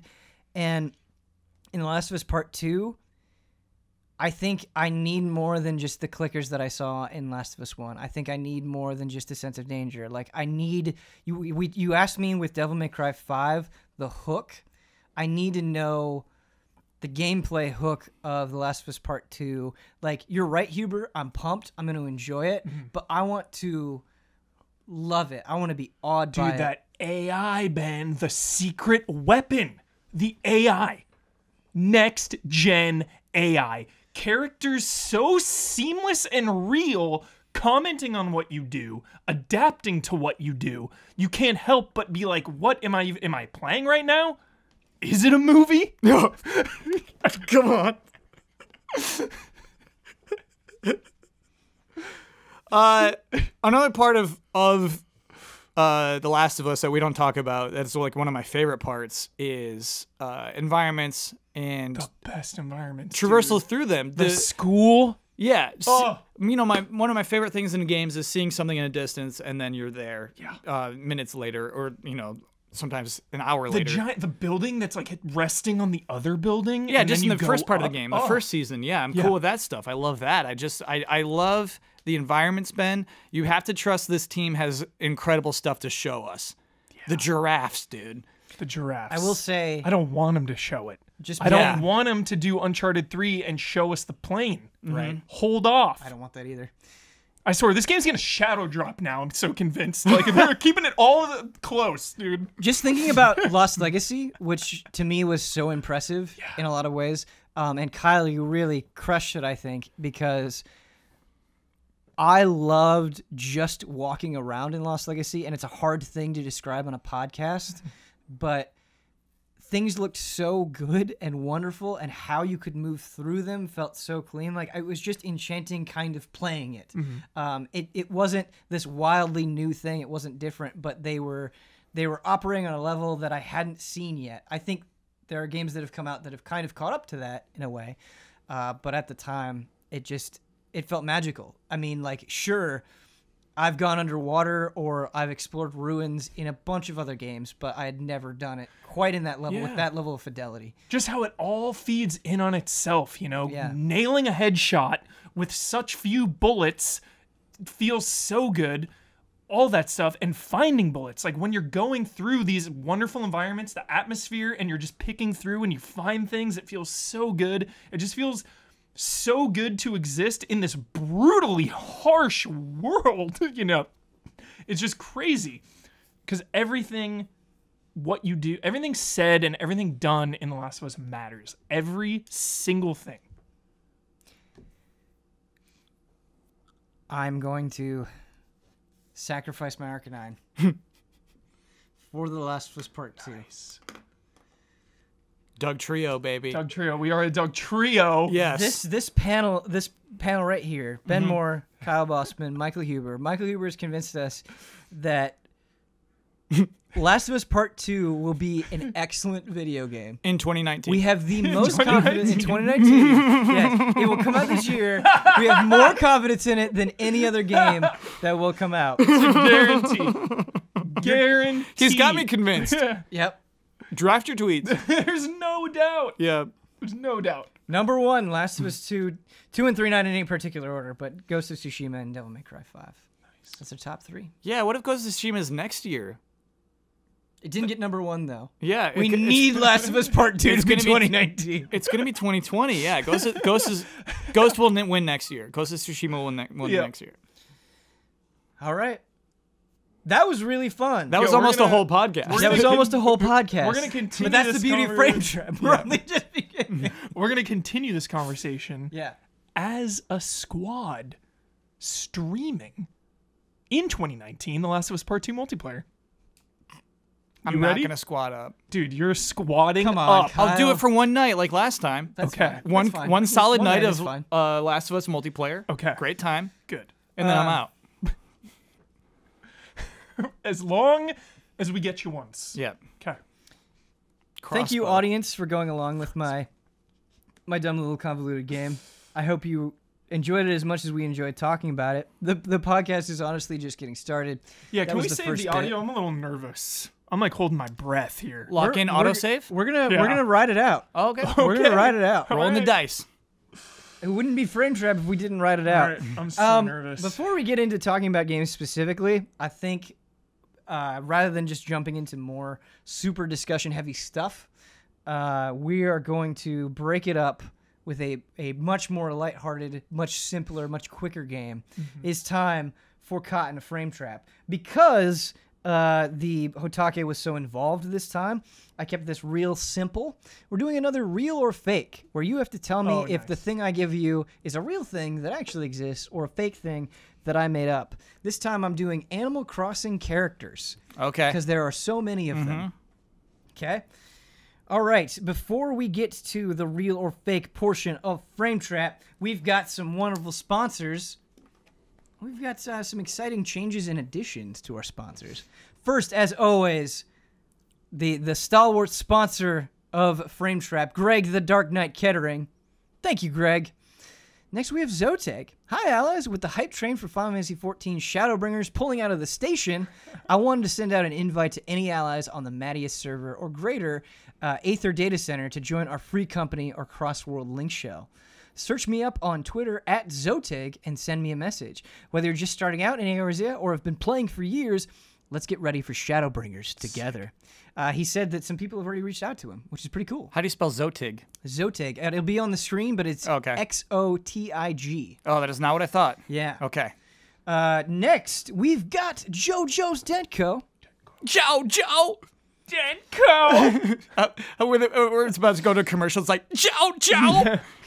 JoJo! JoJo Part 5 is really good, by the way. And then, sorry, JoJo's Dentco. Yeah. The end music, dude. Yeah, the It's to first be time I heard continued. it- Like, girl, you're making me so horny. Yeah. It's like, wait, what? I think it's like, when I think I wake up, you make me feel so horny. Yeah, it's called Freaking You. I think I totally butchered the lyrics there, but it's this like R&B slow jam. yeah, Just like, yeah. and just a bunch of like JoJo characters posing. It's so good, dude. I need to watch more Yeah, anime. it's Hubert. I want to watch Like more. It's I all still- good, but season 5 has been really good so far. I got so much to catch I up know, on. I know. Just My Hero. Just focus on My Hero. Don't worry about it. Still on episode 8. After JoJo's Dentco, when I think I wake. Yeah, those aren't the right lyrics, but they're kind of along those lines. Anyway, after that we've got Ohyescoolgreat. Thank you, Ohyescoolgreat. And next, brand new, we have Easy A Weekly Clips. Do you miss the weekly Twitch clip compilations? Boy, do I have good news. They're back in a totally unofficial, but still pretty cool capacity. Check out what Cell Splitter calls very good. Cell Splitter said that? Nani? Nani? But for real, I think it's cool that you're doing that. Thank you so much. And now, a little explosion. A little explosion time. Mega sponsor! Very cool mega sponsor, Fantasy Critic Games. Fantasy Critic is a new site where video gaming meets fantasy football. Grab your friends, create a league, and face off as you predict what the year's top-rated video games will be. That's basically what we do. Just like fantasy football, you'll hold a draft and stock your roster with the hottest up-and-coming titles. At the end of the year, the player with the best lineup of games based on review scores, courtesy of OpenCritic.com, will be crowned the winner. Think you know what games will come out on top? Head to fantasycritic.games now and play for free forever. You know, I wouldn't promise that. Never promise something's free forever. If you're making a business, it's free now, sure, absolutely. But like, you might want to make some money off of it someday. Yeah. That's a little Kyle tip. Free business advice. Little Kyle tip. Really cool website though. Absolutely worth checking out. It's really cool. It sounds Free fun. business advice. And it's free. All right, we're ready to do this. Free, but not forever. I might start charging you. Yeah, I'm ready. Real or fake Animal Crossing characters. I feel like, Colin, you might have a little bit of an advantage in this, but I think it might be hard for both of you. We'll see. Yeah, I've only played New Leaf. Ever? Yeah, that's the only Animal Crossing game I played. Whoa. I've played New Leaf, some on GameCube, and then Pocket Camp. What do you played? N64. Whoa. Played the N64 version that didn't come out over here? In Japan? You flew to Japan and played that game? GameCube, sorry. GameCube. I thought N64 was the first. Sure. Okay. Yeah. GameCube. GameCube and the mobile one. That's it. Oh, okay. Oh, okay. Yeah. So you didn't play New Leaf? Was that 3DS? Yes. Yeah. Didn't play that one. All Yeah. right. Okay. I feel like that kind of we're all around the same it's nice. spot. Good All to right. know. It's crazy now that the N64 and GameCube eras are like merging in my brain, kind of. It's not right, dude, because they're It's not so right. different. I yeah. know. Is Like Animal Crossing, I could have sworn that was N64. It I mean, was an N64 it was, but it just not here Yeah. specifically. Crazy. All right, first character, Ketchup, real or fake? Fake. It's just called ketchup? Ketchup. Spell it. Ketchup. Oh, that's real. That's real, then. Good call, Cal. It's Spelling real. it. I'm real.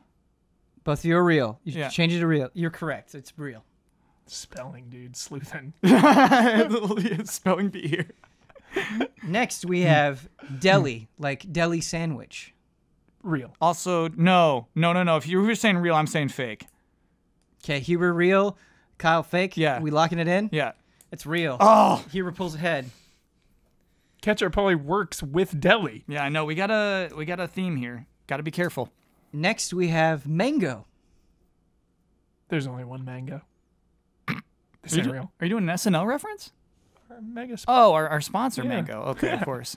the one true mango. No, there has to be across all Animal Crossing games one Mango. I'm saying true. Dude, what if Mango's name is based off of this Animal Crossing character? Then I'm gonna feel really bad. You'll feel awful. But I'm saying not real. So wait a minute. Huber's saying not real. Not I'm real. saying real.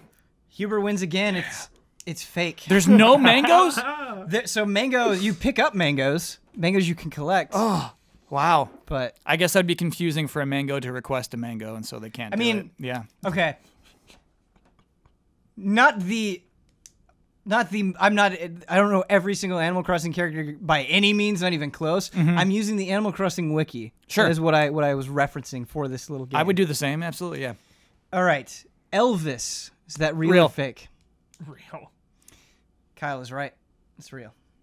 So you're both right. I mean, you're both right. Yeah. But Kyle was on it first. There's no way for Kyle to catch up because Huber's 4 and Kyle's at 2. But Spell ketchup? the last one, we're going to play it out. Bowie. Is Bowie real or fake? Fake. Well, I'll say real just to get some points. Sure. It is fake. Ah, Bowie. Huber, you have won the privilege of breaking us out of the frame trap. What gesture phrase would you like to do that will shake us out of this? What's a sick Doug Trio move? earthquake. Dude, we do earthquake. You have to You have to tell him then. to do it, We dude. do it. No, be his master.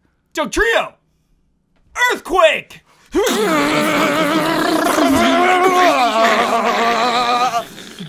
It's super effective. Do you ever have those moments where you like can't believe this is a real job? That Doug Trio earthquake was right there for me. Mm-hmm. All right. It all pays off.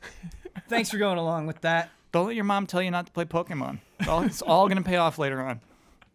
Shake your finger at her. No, Mom.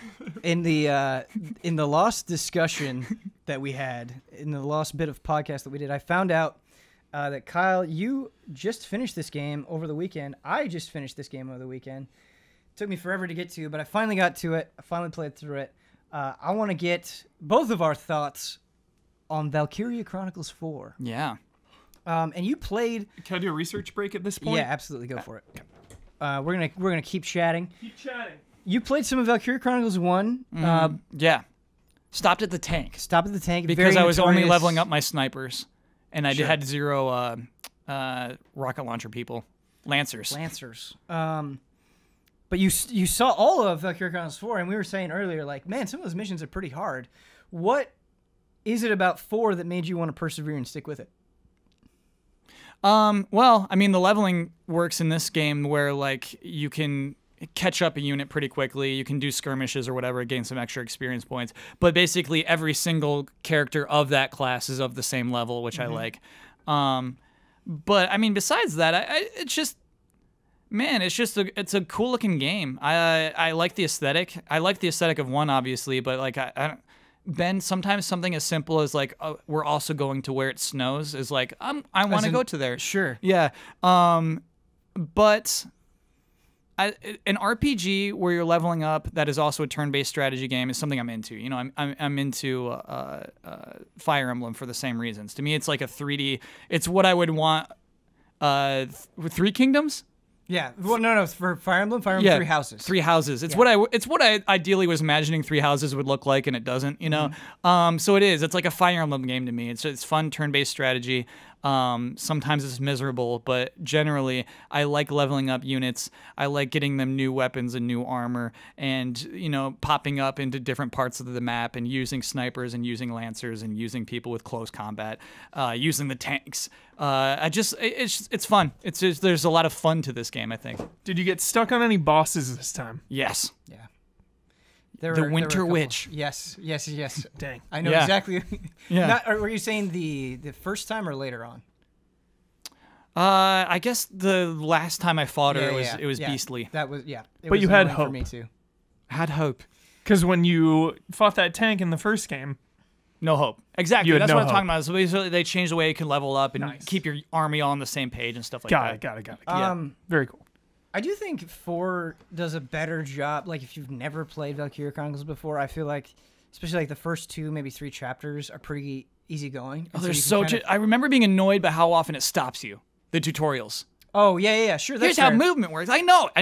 But I'm just saying, like, in terms of feeding you information, I feel like it gives you new things, new ways that you can flex your army. Like, all that stuff is pretty well spaced out. And so it never felt like to me that there was too much in any one given time. I'm going off memory here. I haven't played Valkyria 1 since I reviewed the Definitive Edition that came out on PS4, that re-release. But I feel like the mission objectives are better and more varied, and the maps are better. Yeah. Like, how cool is the one where you just have to, like, snipe the... I was just thinking of this yesterday, where you snipe the signs to change the numbers on those. You're right. There's just different objectives other than just kill everybody on that map. Yeah. And I feel like in 1, like, scouts are still really important in 4, and so scouts are your big movement people. They can move the farthest. You want to get ahead so you can see where the enemy is, or maybe you just want to quickly capture a base or something. In 1, there were a lot of times where I felt like they were carrying the vast majority of the team, and like I just wasn't using everybody else in the same capacity I was using scouts. Here, scouts are still very useful, but I feel like the maps are more complex. There's more going on with them. It's harder to get around, where it's not just so obvious where it's like, okay, I'm going to run my scout all the way over here. And I feel like the other classes are more useful as well. I do think Lancer kind of eventually just gets completely eclipsed by the Grenadier, but I felt like I really wanted a balanced team most of the time, and I felt like a lot of the maps could be a lot of ways like really satisfying puzzles. Like, there'd be times where I would do the map the first time, I'd be so overwhelmed, I'd just get completely obliterated, where it'd be like, oh man, how will I ever overcome this? Whether it was like a super powerful unit, or it was just a bunch of turrets, or whatever it was, there would be moments where I was just like frustrated because it seemed too hard to overcome, and then I would walk away, I'd like go take a shower or something, and be like, wait, why don't I try this? And then you'd have that moment, you'd have that breakthrough where you're like, oh no, the game was just pushing me to outthink it. And I feel like for the most part, there was this really satisfying give and take with Valkyria Chronicles 4 where I couldn't just apply the same method every time. It would bend me to think outside of my comfort zone, outside of my usual approaches. And I really loved that. Kyle, was that kind of your experience where you have to get creative? And that's what's funny about it to me, Ben, is like you think of like those stupid metal puzzles in real life that are like 4 interconnected rings, and they're just like, if you figure out how to take this apart, like, it's just like, it's very simple. But like I feel like with Valkyria, it's just like sometimes I just like ripped that puzzle apart. Sometimes the solution I got was not the intended game solution at all. Yeah. But I love when that just works. I love when you can find a solution that is obtuse, that I'm working too hard to make happen, but when that does happen, when I have like a fleet of 3 Lancers and an engineer giving them all ammo, and somehow that works. Right. I'm so pumped. Yeah. I'm really, really pumped. And it's slow. The game's so slow. Ben, I didn't learn until I was on the last mission, maybe second to last, that you could do save states, basically. You could save every turn. Yeah. I would recommend anybody who's thinking about picking this up, just get that drilled into your brain early, because I was resetting many, many, many times, losing hours and hours now that I think about it. It's a very slowly paced game, so you do have to care about your units. You do have to think about, like, if it's smart to send them out on this turn. And that's one of the things that bothered me in the beginning, Ben, is that the way you're graded on this isn't by how many people you killed or how many people that have been killed on your team. Yeah. It's strictly how many turns you took. Yeah. So it's always telling you to do this as fast as possible, which can be very, very frustrating. Eventually I gave up on that, and then I got really good at getting A's by the end. Yeah. I guess you just level up. Well, I think kind of what happens, at least for me, is I kind of got better at thinking in that way of not being like, okay, I'm going to do what I think is best and move like slowly and defensively and wipe everything out. It's like, no, I'm going to see if, despite all the defenses it has, despite everything, how efficient I can be. I'm going to try, and I feel like Valkyria Chronicles does kind of shape you in that way where it feels a little bit unnatural sometimes, where the risks that you're taking feel far too crazy. But if you abuse the systems, especially if you abuse the orders, you can do things that don't otherwise seem possible. Like even just slapping a defense order on somebody, like you can just withstand so much, and abusing that will get you very, very far. And so once you kind of speak its language, it gets very, very fun thinking that way.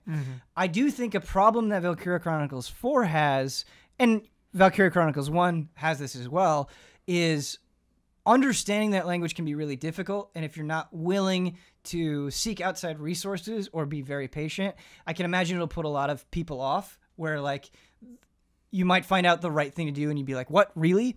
And there are a lot of things where Valkyria Chronicles 4 will make them super obvious. Like there will be a change in objective, or there will be a special condition to this environment. Like you're going to lose vision every other turn, and it will really spell those things out. And it'll be like, this is exactly how this is going to work, and then you see it and it's obvious and it just clicks. I feel like there are some times with the bosses specifically, and it throws a lot of very powerful units at you throughout the game, where there were moments where I'm like, I don't understand how this works. You're not really talking about it, and I just kind of have to fail to get through it, which is okay. Sometimes I do feel like there was one too many instances of like, okay, I just need to fail miserably, understand what the game is trying to tell me, and then do it again, where it was frustrating how clearly it would spell some things out and then leave things that totally didn't need to be cryptic or weren't satisfying to uncover still cryptic, whether it comes to like how this boss functions or whatever. Like it just felt like there would be moments where you would try something based on the information it presented, fail miserably, and then it would tell you like the next turn, and it's like, well, that first turn I already completely messed up because I didn't know that. And so that doesn't really feel good. That, on some level, it does feel like you're just kind of wasting time. It's sometimes they're unnecessary. Like, oh, we could use these sewer tunnels. It's like I don't need those sewer tunnels. It's just gonna make me lose faster. Yeah. Sometimes you don't need the things that they're pointing out. But again, I feel like that's like stretching out that stupid steel puzzle and solving it your own way. Right. And saying, look, Grandpa, I did it. He's like, what? You broke it. It's like, right. Well, I did the thing. And you take pride in that when you take ownership over your victories, for sure. Kyle, I want to talk about the story a little bit. Sure. I want to talk about first what it did well, I think. Man, by the end of it, I really cared about that crew. I don't think it handles it flawlessly. I don't think this is like necessarily this incredible presentation of war, but I think it does something that a lot of video games don't, where you're having this group of people go through these larger-than-life odds against this seemingly insurmountable force, and they have to sacrifice a lot. They feel real pain, and the game doesn't just gloss over that pain. It's something that they kind of carry with them. It's a pain that informs how they act from there on. And I think that was really nice to see. I think a lot of times in games, you're just either the like undefeatable hero, or like you just kind of have that sad moment and then it's over. And it was nice to kind of see that last over a period of time. Yeah. that's kind of my initial without spoiling too much. That's kind of my initial impression of the story. Kyle, did you care about those people in Squad E? Yeah, love Squad E. You get favorites. They have enough characters, right? Even like the non-important characters, you pick people that you're into, and you're like, oh, I really like these people. And they even have story missions where it's 3 of them by themselves. Nice. And they learn to like each other and things like that. And so you get aspects of each character. What's insane is that between cutscenes, you go back to a menu every single time. It's so weird the way that chapters work. Kyle, that's one of my biggest complaints. And like it's a thing in Valkyria Chronicles 1, but in 4 I just got so tired of certain the way things are presented. It'll be like 15 seconds and then come back and like select next chapter. It's like obviously. Yeah, so Hubert, to explain this, the way that it'll work is you have these maps where you're doing the missions, you're doing the gameplay. There'll be some story in there, but the bulk of the story is presented with these dialogue scenes or full-on cutscenes. But the way that it'll do it is it's this book mode, and you're like filling out the page, and it will have this little circle, and you click on it, and sometimes you'll get a lot of dialogue. You get a huge chunk of story, and like Kyle is saying, you'll have other moments where you'll only get 15 seconds. And it's not like that 15 seconds was completely worthless, but you're just like, no, tack it on to this really long part. And so going through a loading screen, which isn't that long, and being kicked out into the menu, which really isn't that long, but over the course of a 40-hour game, it really adds up in a way that is incredibly annoying. I just didn't understand why they were doing it that way. That's really funny. And that plays into the upgrading as well. Like hearing Miles... Like, so there's so many things to upgrade, okay? But he's got like 2 things? Yeah. So you upgrade like your tanks, your APC, your weapons, your uniforms, and then even which when is you're fun because they actually like evolve. They slowly evolve, and there's like skill trees, and you determine how you want your guns to evolve and stuff like that. The upgrading is super satisfying. I love the upgrading itself. It's just every time, and you might do a ton of upgrades after a major battle. You might have a lot of money to spend, and he'll always say something like, oh, wow, this is really great. It'd be a shame not to use it, or let me take a picture of that. I think it's just those 2. And you upgrade so much that like you hate it by the end, or I hated it. It got so annoying, and it's like, it doesn't need to be this way. And then when you level up, you'll have a different character saying like, wow, you really pushed through your limits or whatever. You just hear over and over and over again. It feels... Can the main story characters die? To see. Or just like disposable units? The disposable units can die. Normally, if they die, it'll be like a mission failure or something like that. Got it. So, yeah, what's cool is you have these key story characters, and really anybody, when they lose all their HP, they'll be down on the battlefield, and you need to try to go get them or use an order to recover them. If the enemy reaches them first, they'll be gone. Got it. Forever. Even a story character? Well, not a story character. Not a story. Then it'd be like mission failed. Yeah, okay. Got it. Yeah. Ben, one thing I think this game could benefit a bunch from, and it's funny because we were just talking about Wolfenstein, and I realized how good that was. When you're on the ship between missions on Wolfenstein, it's so good. You can go into people's like where they're sleeping and then go and talk to them. Got like food side quest. Yeah, and it's got side quests to pick up. It's got like little training centers to go into, just map rooms, cool nooks and secrets, cool things that reveal things about characters.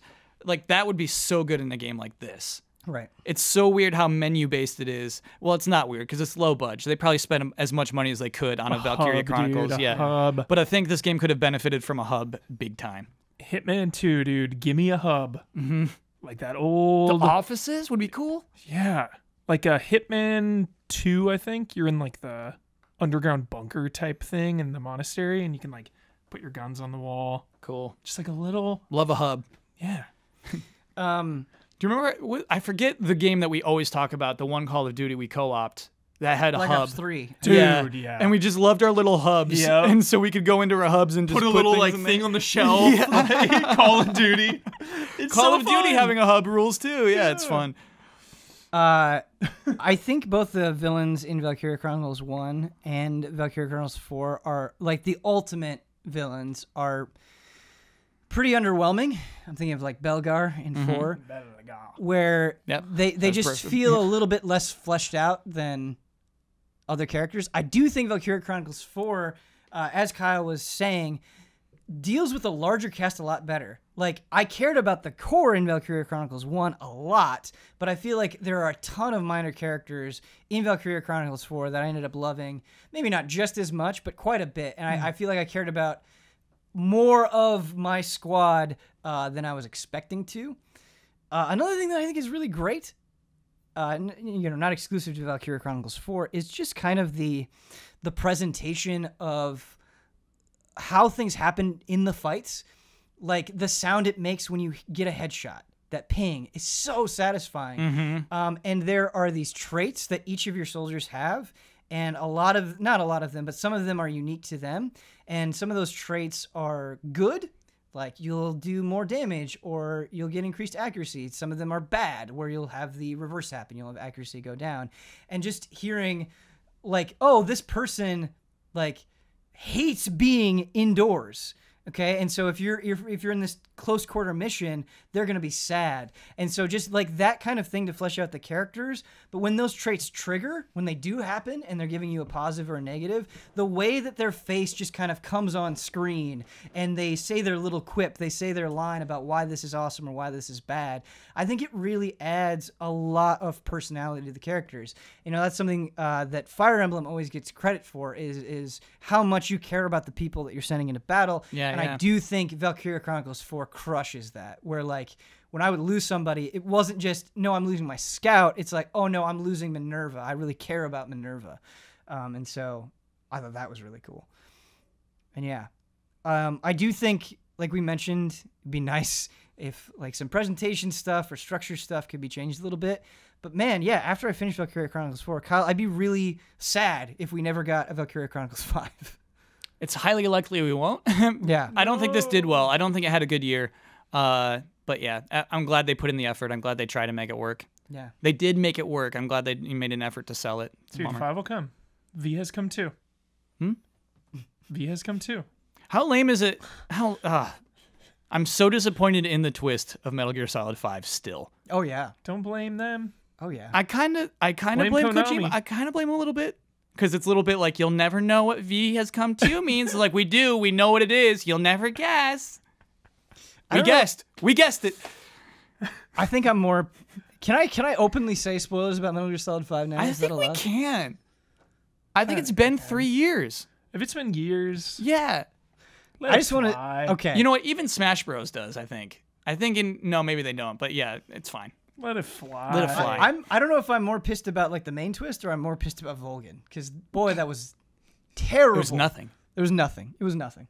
Yeah. Yeah, what was the reasoning there, dude? Oh, it was cheap. Like, it was cheap. Why, Volgin? And Psycho Mantis cheap too. Like, nothing. It's nothing. I think I might have liked that one. It was kind of cool fight where he's like, you have to burn him or something. Yeah, dude. But like, there's just no reason for him to be there at that time, and so like he's there because we like Metal Gear Solid 1, and Vulcan's there because we like Metal Gear Solid 3, and no other reason. Hurts. It hurts. Volgin.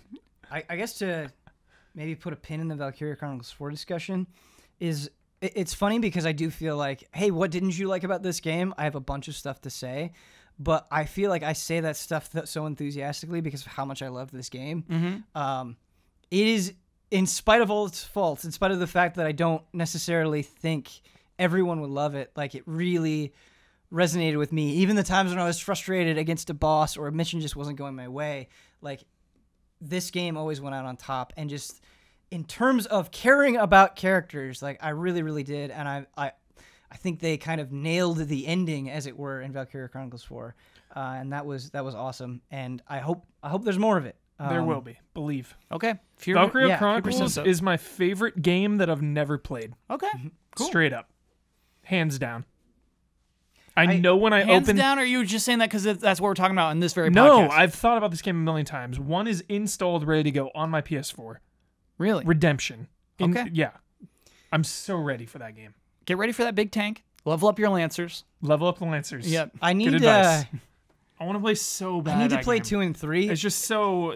I just. It's a big game, you know. Mm-hmm. It's not fair to say this. I do think this is bullshit, but just playing on PSP sounds so unappealing right now. Yeah. I just don't want to. Yeah, dude. But yeah, I need fair. to do that at some point. I don't know when that's gonna happen. Just wait for 5. Just wait for 5. It's coming. I hope so. I hope it comes. What were the sales, dude? I have no idea. Like, no reporting on it. Nothing positive. I don't know. I've only heard like negative Google that. Google that. allusions Yep. to it. Huber, I know you're Googling it right now, but I kind of want to throw it over to you. Yeah. I want you to talk about the missing. Again, Ian and I have talked about quite a bit, and you decided to play it through, which made me so happy. Everybody's playing good stuff. Yeah. Reddit post from November 28th, 2018. Okay, not too Any long word ago. on Valkyria Chronicles 4 sales? Oh, boy. First comment. They're not great. The console version seemed to have sold 300,000 copies between them, and the Steam version has sold under 50,000 according to Steam Spy. But it recently had a 50% off sale, so those Steam figures might have increased in the last few days. The console figures don't include downloads, but unless the game has a really, really weird download to physical sales ratio, VC4 has been a bit of a disappointment from a commercial standpoint. Call out that user, because that's a good post. Mystery Tempest on Mystery Reddit. Tempest, good post. Sega's marketing, or rather lack of marketing, is widely blamed. Huber, Harsh. That game was on Switch. I think It's this on is. Switch. I think this is kind of. See, I think didn't this even is- know that. Yeah, It's it's marketing. Yeah. That's crazy. I think this is kind of nonsensical, but I'm sort of hoping for a Yakuza situation where it just kind of languishes in obscurity. Valkyria and then, Chronicles like, 0 comes out. Well, not Yeah. well, just like I'd play enough. it. Yeah. Enough goodwill comes out that they just give it another shot. Like Yeah. it has sort of a. I mean, it's weird because I feel like the PC version for Valkyria Chronicles 1 was sort of that resurrection already, but you just gotta hope for something. Yeah. I'm just holding You're on in to hope. way harder of a position with 2 and 3 being PSP. Yeah. You know?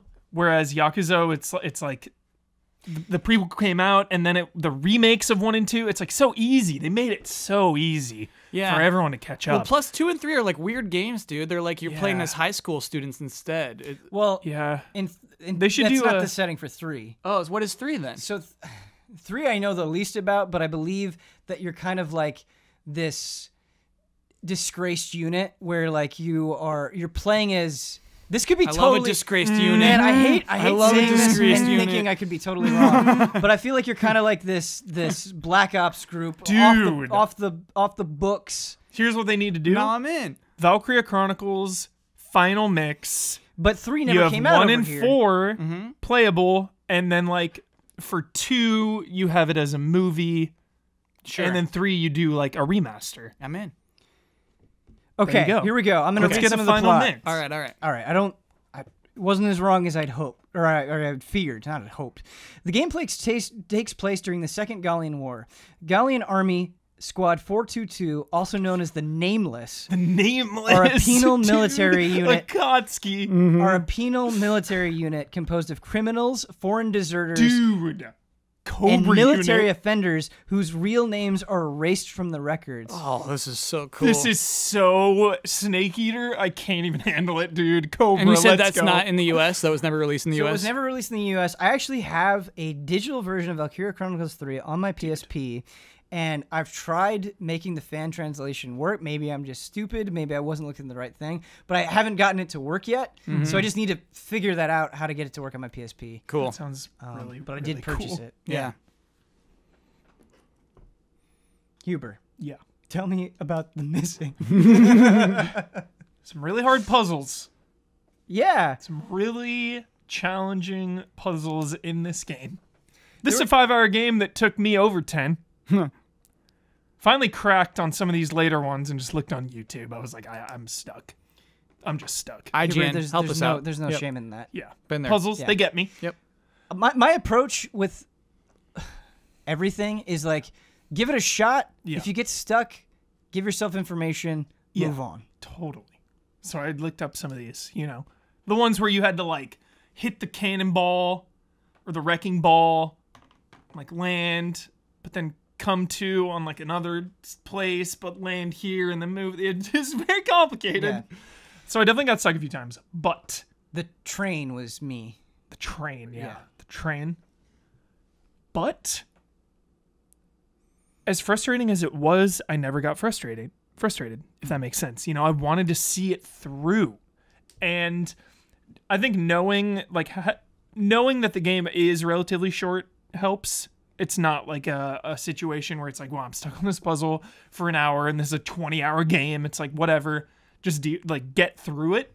And also because of what that means in the context of it all for the character, it's like going through the struggle, you know, destroying yourself to get through this world. Wait, how do you play this? Oh, how do you play this game? What is it? There's a lot of like self-mutilation. What do the buttons do? So like you'll get an arm cut off by a saw, and you can like pick up the arm and like use the arm as a puzzle. So you like pick it up and like throw it places. That's crazy. But then also you can hit triangle and then like fully form back. Never Dead. Kinda, yeah. Dude, Never Dead vibes for sure.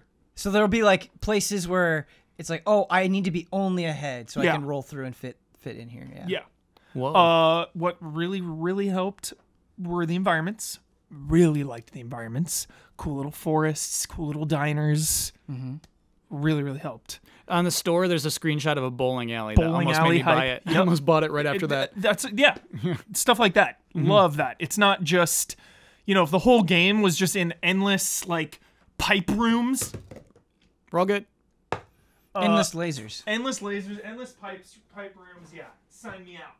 So it helped that the environments were good. All of that gameplay stuff aside, though, the story is why you are here. Yes. And it was great. It was phenomenal. It was amazing. The payoffs are there. And, like, it actually made me think.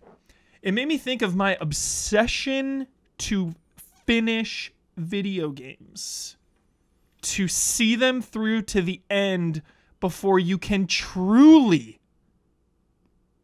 judge the game. It's so important in the missing. It's so important. Yeah.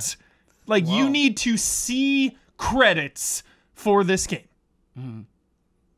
And luckily it's short enough, I feel like, that that becomes a reasonable ask. Well, reasonable ask if you're like trying to sell somebody on it. Where it's like, hey, if you start with, hey, here's you a only game. need to, yeah. So I think it just helps. Hey, Dragon Quest 11, you got to see the credits. Yeah. I mean, yeah, it was really good. Yeah. That's really all I can say about it without diving deep into spoilers. You can watch the spoiler mode. We had a spoiler mode hey. myself where it's a no holds barred discussion. Hubert, Patreon exclusive program. I really like the Life is Strange style, the cell phone. Yes, that's what I was going to ask you about. Loved all that. Like, I love that. That's how stuff. dialogue is? A lot in the cell phone. Yeah, You'll bust out the cell phone and you'll read conversations you have with other characters. Nice. That's a lot of where the plot comes. Loved that stuff. Love the environments again, like I said, and some freakos in there that are very intense. It's like horror themed, Kyle, very intense, but not scary.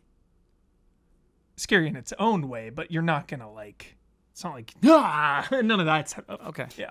Some of it is unsettling. It's very unsettling for sure. It's a disturbing ride. You know, I mean, you're destroying yourself to get through this place. Yeah, but I mean, Lego people do that. You can do that without being disturbing. Sure. There are parts that are disturbing. Yeah.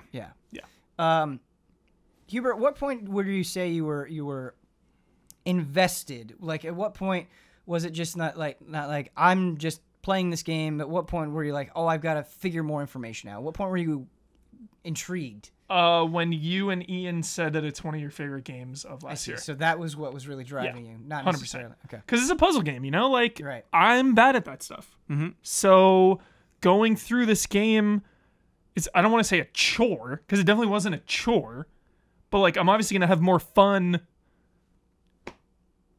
grabbing someone as Bowser and Smash and shoving them down a hole, you know? So like there's no real fun factor here. Yes. The GamePro fun factor, this is getting marked down because these puzzles are just like, oh my god, they make my brain hurt. Throwing someone down a hole. Did you have so any funny. joy in going through that stuff? Yeah, finishing the puzzles obviously feels so good. You're just like, gotcha. Yeah. But like collecting the donuts, I wasn't really driving for those, you know. Yeah. Like if I'd miss a couple. I it's got not to like that point pretty quickly myself. Yeah. Like whereas, at the beginning, I was like, no, I got to get everything. No, I don't. Totally. Yeah. Whereas like expert Celeste platformer. I'm like, dude, I gotta get those strawberries. You know, gotta get that. Whereas this was like, no, I don't really need those donuts. I will say, in terms of the gameplay, something that I really liked, and be curious if you had these moments as well, where, you know, they don't really explain or set up these puzzles beforehand. You kind of just have to go and poke it yourself and the environment to figure things out. Yeah. And there were definitely some moments where it was like, oh my gosh, that can happen, or oh wow, I wasn't expecting these two things to interact this way. Yeah. And I kind of liked that surprise. That's part of what made the puzzles fun for me. Like lighting yourself on fire. Yeah. Is insane and disturbing. You're talking about disturbing. The like scream. You get lit on fire and she's like, ah! It's very unsettling. You mentioned the wrecking ball. It was kind of like my first instance of it. Yeah. Where I guess I don't want to ruin it for people that are going to play it, but yeah, just a lot of moments. A lot of moments. Story that will definitely stick with me for certain. Well, yes, okay, 100%. Talking about it, I think it is fair to say that it talks about very heavy issues. Yeah. It talks about self-image and depression. Do you think it handled that stuff appropriately? Oh yeah. Yep. Okay. The texts, dude, loved it. The one with your mom is like so good. And again, you know, the payoffs down the line. Definitely loved it. Sympathized big time with JJ. Love JJ. JJ Macfield. Yeah, again, I'm dancing around here. I don't want to. Yeah. Don't want to give anything away. This is definitely one where it's like, please play this if you can. Yeah, play it. Yeah. Still relatively recent. Totally. So. Really, really good. Really, really loved it. Ben, I just realized I got a request to have a mom gaming update. Yeah, please. Let's do it right now. Okay, because I feel like it was like a year and a half on this show. My mom started playing Journey. Nice. Yeah. No, she started playing The Witness. Oh. Yeah, The Witness was her first game. I had to finish Journey for her over the break, over our Christmas break. I had to she was getting really frustrated with certain aspects, and so I just had to pick up the controller and get her through parts. Some of the collect the pieces of paper parts, maybe. Yeah, exactly. It is actually kind of obtuse how it works and how your scarf fills up and how much jump juice you're given or anything like that. I got it. She was really scared during the scary parts. She was screaming. She was really sad during the sad parts. And what was fun was, we beat it. She was happy about it. We watched through the whole credits.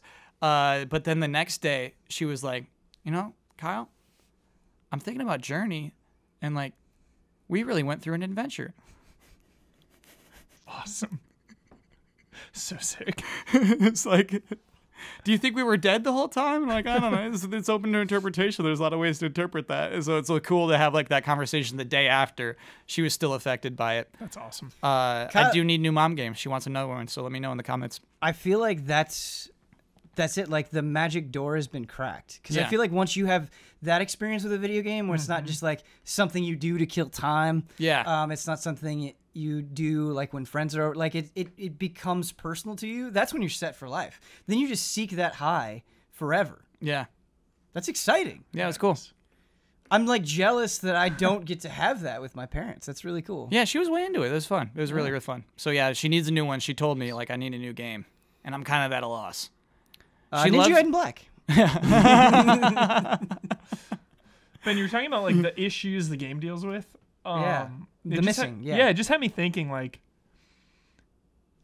I wish everyone could be as awesome and chill as so many video game characters, right? Because in the game, JJ is complaining to a friend in texts yo, there's bullies or whatever, and the one friend is just why would anyone do that? Why are you bullying? Why are these people being mean? Just tell them to shut up and ignore them. Yeah. I just love that. And Life is Strange deals with that too, just yeah. And that's kind of the... there's always the character in the video game that's always just screw that person, stupid bully, forget him, be the better person, whatever. Leave them be, bullies, just Isn't that kind of a tormenting thing about fiction, where like the beauty of fiction is that you can impart whatever message you want to, and you've total control over it. And I've mentioned this before, but like my favorite line in any review ever is Roger Ebert reviewing My Neighbor Totoro, and it like opens with something along the lines of, this movie doesn't present the world the way that it is, it presents the world the way that it should be, and that just is like a really intoxicating thing where you can kind of work through stuff. You can kind of remind yourself of like, oh yeah, like this is who I am, this is what I believe, and it's a really positive experience I think you can have with media, where you can challenge yourself, but you can challenge yourself in a way where like you don't have to be worried about the chaos of reality. Yeah, I don't know. It's kind of a weird way to describe that, I guess. But yeah, you're totally right. Like, I guess if I was a teacher and a kid was being a bully, I would send him to detention and tell him to finish the missing. Like, finish this. Yeah. You're not leaving this classroom until I see the credits roll. Wow. And I will be checking your trophy score to know if you finished. Be looking for that final completion. Shut up, Mr. Huber. Yeah, it's a great thing. It's a great thing to show, because like that's another thing in media where it's like you can show all of these different perspectives. You can give all these different people from whatever background, whereas in your own life, most of the time you're gonna view things based on how you grew up or the things that you've seen in your life and your own life experiences. And so that is another thing. It's just like wanting to learn more about people in different situations, for sure. Hey, Douglas, I need you to beat this game for me.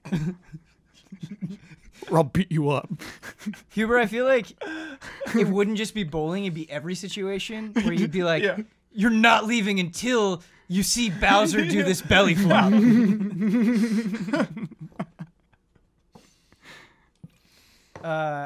I've got some stuff that I'm excited to talk to both of you about, but there are some of these I'm especially excited to talk to Huber about after I finish Valkyria Chronicles 4. So my like, just things I was playing on my own. There's stuff I was playing with Abby, but things I was playing on my own. Finished Red Dead Redemption 2, then Valkyria Chronicles 4, which took me longer than I thought, but I have gotten started with, I think I'm on like chapter 3 or 4, Yakuza Kiwami 2. Oh, and I have to talk about it. I'm jealous. I wish I was farther in it, but God, dude, it's so good. It's so freaking good. I swear they're like drug dealers, man. They give us 0, Kiwami 2, 6. That's it. Now I'm just trying to live without any Yakuza in my life, Kyle. It has been a struggle. All I just want more Yakuza. Did you play through Kiwami Give 2? me that, Joe. Yeah, give me that Judge Eyes, dude. Just give me anything. I need more, dude. Judge Eyes is soon. I'm dying, yeah, dude. Judgment. Ben, dude, feed me. Dude, okay. So I'd heard you talk about it, I think, a couple of times on Frame Trap. Yeah. I played the demo. Yeah. I played it at Easy Living, and so like I knew it was good. I'd never played the base Yakuza 2, but actually digging into it and just having a lot more room to fully explore Sotenbori and just running around and doing stuff. Everything that you said before on past Frame Traps is totally true. Because I haven't played 6 yet. The way that they handle leveling up, dude. So you have all these different categories. And by doing different things in the world, you'll get eating is a big one. You'll get points for those categories. It's a good idea. idea. So because not everything will give you points for all of it, you have to go and you have to do different things if you want these new skills, if you want to increase your attack or defense or whatever. And so it's just this beautiful, it's so smart way of encouraging you to get out there and see as much as possible. And we talk about dopamine all the time. It's a phrase that we use, but like just finishing a sub-story and having all those points fill up. Going and getting a meal, which is something like in previous Yakuza games, if I just needed a little bit of health in a pinch, or I was just curious about like what this building was, I would go do it. But it didn't feel like a necessity. Here, you have the hunger gauge. So not only are you getting points so you can level up, so that's a big reason to want to go and eat. You have this hunger gauge where depending on what you eat, the bigger the meal and the more points it gives, the more it will fill up this meter. When you fight, you'll burn that. And so you get into this really addicting loop of like, all right, I'm going to the restaurant. I'm eating all of this food. That feels really good. That's kind of exciting. Just kind of go and fill up this meter. Okay, I got into a couple of fights. Let's run off and go to another restaurant. Like in a game that has so many loops going on already, it's just another one that feels so good and feeds into everything else. Kiwami 2 and 6 specifically, you are living in Yakuza. Absolutely. You are living in these games. That is how addicting they are. And it really helps that the sub-stories are the best they've ever been. The sub-story... Okay. So I feel like in previous Yakuza games, I would do sub-stories not because of the reward, but because of how awesome they were and how creative they were. I feel like in Yakuza Kiwami 2, not all of them, but there have been sub-stories that are so good where that's enough motivation. But the fact that I feel like this leveling up is so much better, like it's a whole nother side. It's a whole nother reason to want to do it. So it becomes more fulfilling, and you can get a very easy skill that points out where all the sub-stories are. And there's one where you are a model and you deal with this character that is just so outlandish and fun, and it's like it's a complete story. There's rising and falling action. You really get invested, but it's done in like 20 minutes. That's the beauty of it. It's just like completeness in very small chunks. Yeah. What do you do as the game of modeling? So the way that starts out, I feel like when you break it down, it doesn't sound that exciting where you're modeling and he's having you do different poses. He's trying to get you to be creative. And so he's like, okay, you need to represent sexiness. Which of these two things do you choose? You need to choose strength. Which of these two things do you choose? So you're just basically choosing options off a menu, but the ridiculousness of those choices and then seeing Kiryu, how far he goes to embrace those things is wonderful. Yeah. But then, of course, it ends in a fight. Of course. Everything. That's not a spoiler. Everything. Not everything. Most things end in a fight. Just like Red Dead. It just always comes around to a gunfight. Yeah, all right. Yeah. So it comes down to a fight. But the build up toward that, I think, is probably the best part. Great. But going beyond that, I think just the story of Kiwami 2 is really fascinating. Ryuji Goda, man. Yeah. Is it Ryuji? Okay. Ryuji Goda. Okay, not okay. Yeah, so Ryuji Goda, it's great because he is basically a mirror to Kiryu, where you are going to this different area and where like you are kind of the guy that the legend is built up and people fear and have all these ideas about. In this place, he's you. I mean, he doesn't obviously believe the same things that you believe. He doesn't have the exact same approach, but he has that same kind of level of mystique and awe. And having them face off and having somebody that is on Kiryu's level to a relative degree is really exciting. Like, he just is so, that's the thing about Yakuza. You could say that beyond just Ryuji Goda, is there are characters that are just fun to watch. Watching this guy sneer, watching like just him circle around Kiryu and have them trade barbs with each other. Like, I'm in the beginning of the game, and I feel like it's been more exciting than most video games' endgame. Yeah. Like, they just raise the stakes immediately, and then it feels like every chapter they keep adding on more stakes. Like, by the time I finish a chapter, I'm like, holy shit, I can't believe what happened. Like, we faced down an entire clan. I feel like I went to war. Yeah. That was one chapter. It didn't even take that long. It took like maybe an hour. And so it's just constantly exciting, I think. And that's what you want video games to be. You want them to be constantly exciting. I cannot wait to play more of it. Like, I've loved Yakuza for a long time. And I feel like Kiwami 2, way more so than Kiwami 1 did, has kind of revitalized that energy, man. Yeah. Like, I just feel so excited about it. Me too. It's awesome. It's like they've built me up so much, though, because they've given us so much lately. Yeah, exactly. That it's like Yakuza's never been better. We're at the height of this franchise. Mm-hmm. So it's weird that it's like over in a way. Like, you know, they were like, hey, 6, this is kind of it. Now we're doing Judge Eyes, and we have this other kind of spin-off in the works. So it's like maybe the franchise itself isn't over, but it's on pause. So it does feel kind of weird because it's like never been better.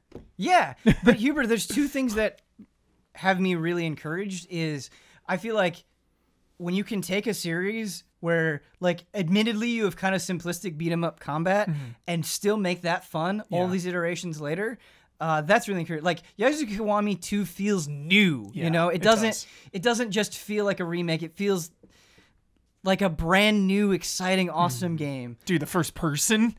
Yeah. How often do you do it, Ben? Just never. soak it up, dude. I never do first person. Next time you play. It's not that I don't want to. I just don't think about it. That's Next all. time. Yeah. But also Taking a knee. I used to do Red Dead a bunch in first person. Dude. But then you can't really like play it in first person. It falls apart there. Just taking a knee, though. Just walking around. The first indoor person. Love it. environments? Yes, dude. Go to a store and look at everything on the shelves. I don't love think it. the beginning of the game really tells you this, and I haven't finished it yet, but I'm at a point where with Fist of the North Star Lost Paradise, which is another game I really want to finish, where they are doing these spin-offs, and like, yes, they're clearly taking a ton from Yakuza, but it's not just Yakuza in a new skin. Like, in terms of combat, in terms of traversal, they still have these new ideas that feel really, really fresh and exciting. Like, this is a team that I want to give them more stuff. They're constantly coming out with stuff. I want to throw them new things because they keep impressing me. What do we can give the Yakuza team one franchise. JoJo. Okay, JoJo. JoJo. Any franchise. Doesn't have to be anime. It can be anything, dude. What would they nail? I'm so They would nail convinced JoJo. They would I don't even know JoJo. Crush it, JoJo. They would. There's got to be some aspect of like living a life, though, right? Yeah. Is that You part could of do it? that. Yeah. Yeah. I'm in with JoJo. I'm in with JoJo. They can have it. Cool. Like, Or just like some sort of zookeeper game. I think of what if they did like a Tokyo Jungle sequel? Yeah. That'd be cool. I'm just a little more Tokyo Pomeranian. Jungle Yeah, would be yeah, that'd be cool. Nice. Yeah. I like animals. Some sort of zoo, some sort of where there's like an aquarium too, and like we're the boss of the whole place. I'm in. Huber, there's another thing that I'm excited to talk to you about, and that is Onimusha Warlords. So the remake is coming out over here. The remaster. Yeah, sorry, that's important. Oh, because that came out in Japan already. Yeah, so it came out in it. Japan. Yep. I bought the Japanese version on my Switch because it's out now, and it's in English. Nice. So Why I'm not? getting the thing. Yep. Chill. Yeah, I don't want to go on and on about this because I played through Onimusha Warlords for the first time earlier, well, in 2018, I guess. Sometime in 2018. And we talked about it there. I was a little bit bummed, Huber, because I was like, oh man, this was my first time. That damn door. Yeah. That you couldn't get in. Well, no. I mean, it was my first. Yeah, before I finished it, I had times where I tried and I bounced off of it for door reasons. We don't have to get into that. Yeah. But anyway, I was kind of bummed because I was like, I wish my first time could have been this remaster. You know, I feel less jazzed to play it because I just played it, whereas I didn't have what you had, where it's like, oh, I loved this growing up. But playing through it a second time has only reinforced how good it is. And once you know what you're doing, boy, does that game go quick. Like, I have not played that much, and I feel like I'm already halfway through it, roughly. How long to beat? Oh, 6 hours, probably 8 hours. Nice. Yeah, I feel Pretty like you short. could do it in 4 if you know what you're doing. Yeah. Maybe I'm wrong on that, but full playthrough. Anyway, Onimusha, for sure. It feels like it's going fast, but not in a bad way. Onimusha is showing me that it has just enough of everything. Where you have this combat where you can do different things depending on like the direction that you push. You have these different elements that you pick up. And they have different properties. The weapons themselves have different properties. The magical attacks have different properties. But it's not like the most complicated action game ever. But it gets away with that. It never becomes tiresome because it seems to be very aware of that. And you'll do something where it's like, oh man, I have to navigate this ninja trap all of a sudden. Or, oh man, I'm playing as this other character all of a sudden. Yeah. And that part doesn't drag on and on and on. It's just, it feels like it's constantly mixing itself up. And there's enough to explore. There are enough kind of off the beaten path things that you can go down where it's like, do I want to go in this door or that door? That the environment remains exciting, but it's not so sprawling that you feel overwhelmed. It's just a wonderful action game. Yeah. It's so good. I can't really speak. I mean, I've played a chunk of Onimusha 2, but I can't really speak to 3 or 4. But man, 1 holds up so well. Mm-hmm. The only thing that I think was even more annoying in kind of this second go through is the fixed camera can be a straight up problem. I have nothing against fixed cameras. For sure. Nothing against them. I just feel like there are enough times where an enemy will literally attack you and you can't even see them until you run right up. But tough in action games. Yeah, or there will be weird fixed camera angles where it's like, I am way too zoomed out to see what's even going on. Mm-hmm. So that's my complaint with the game. It's really my only complaint. If you want to just have a good, wholesome laugh, it comes from a time where we hadn't really figured out voice acting yet, and so it is all over the place. I think Samanosuke is pretty decent, but some of the villains are like comically hilarious, not comically hilarious, comically bad in a really like endearing way. There's this cheesiness to it that is really heartwarming and endearing.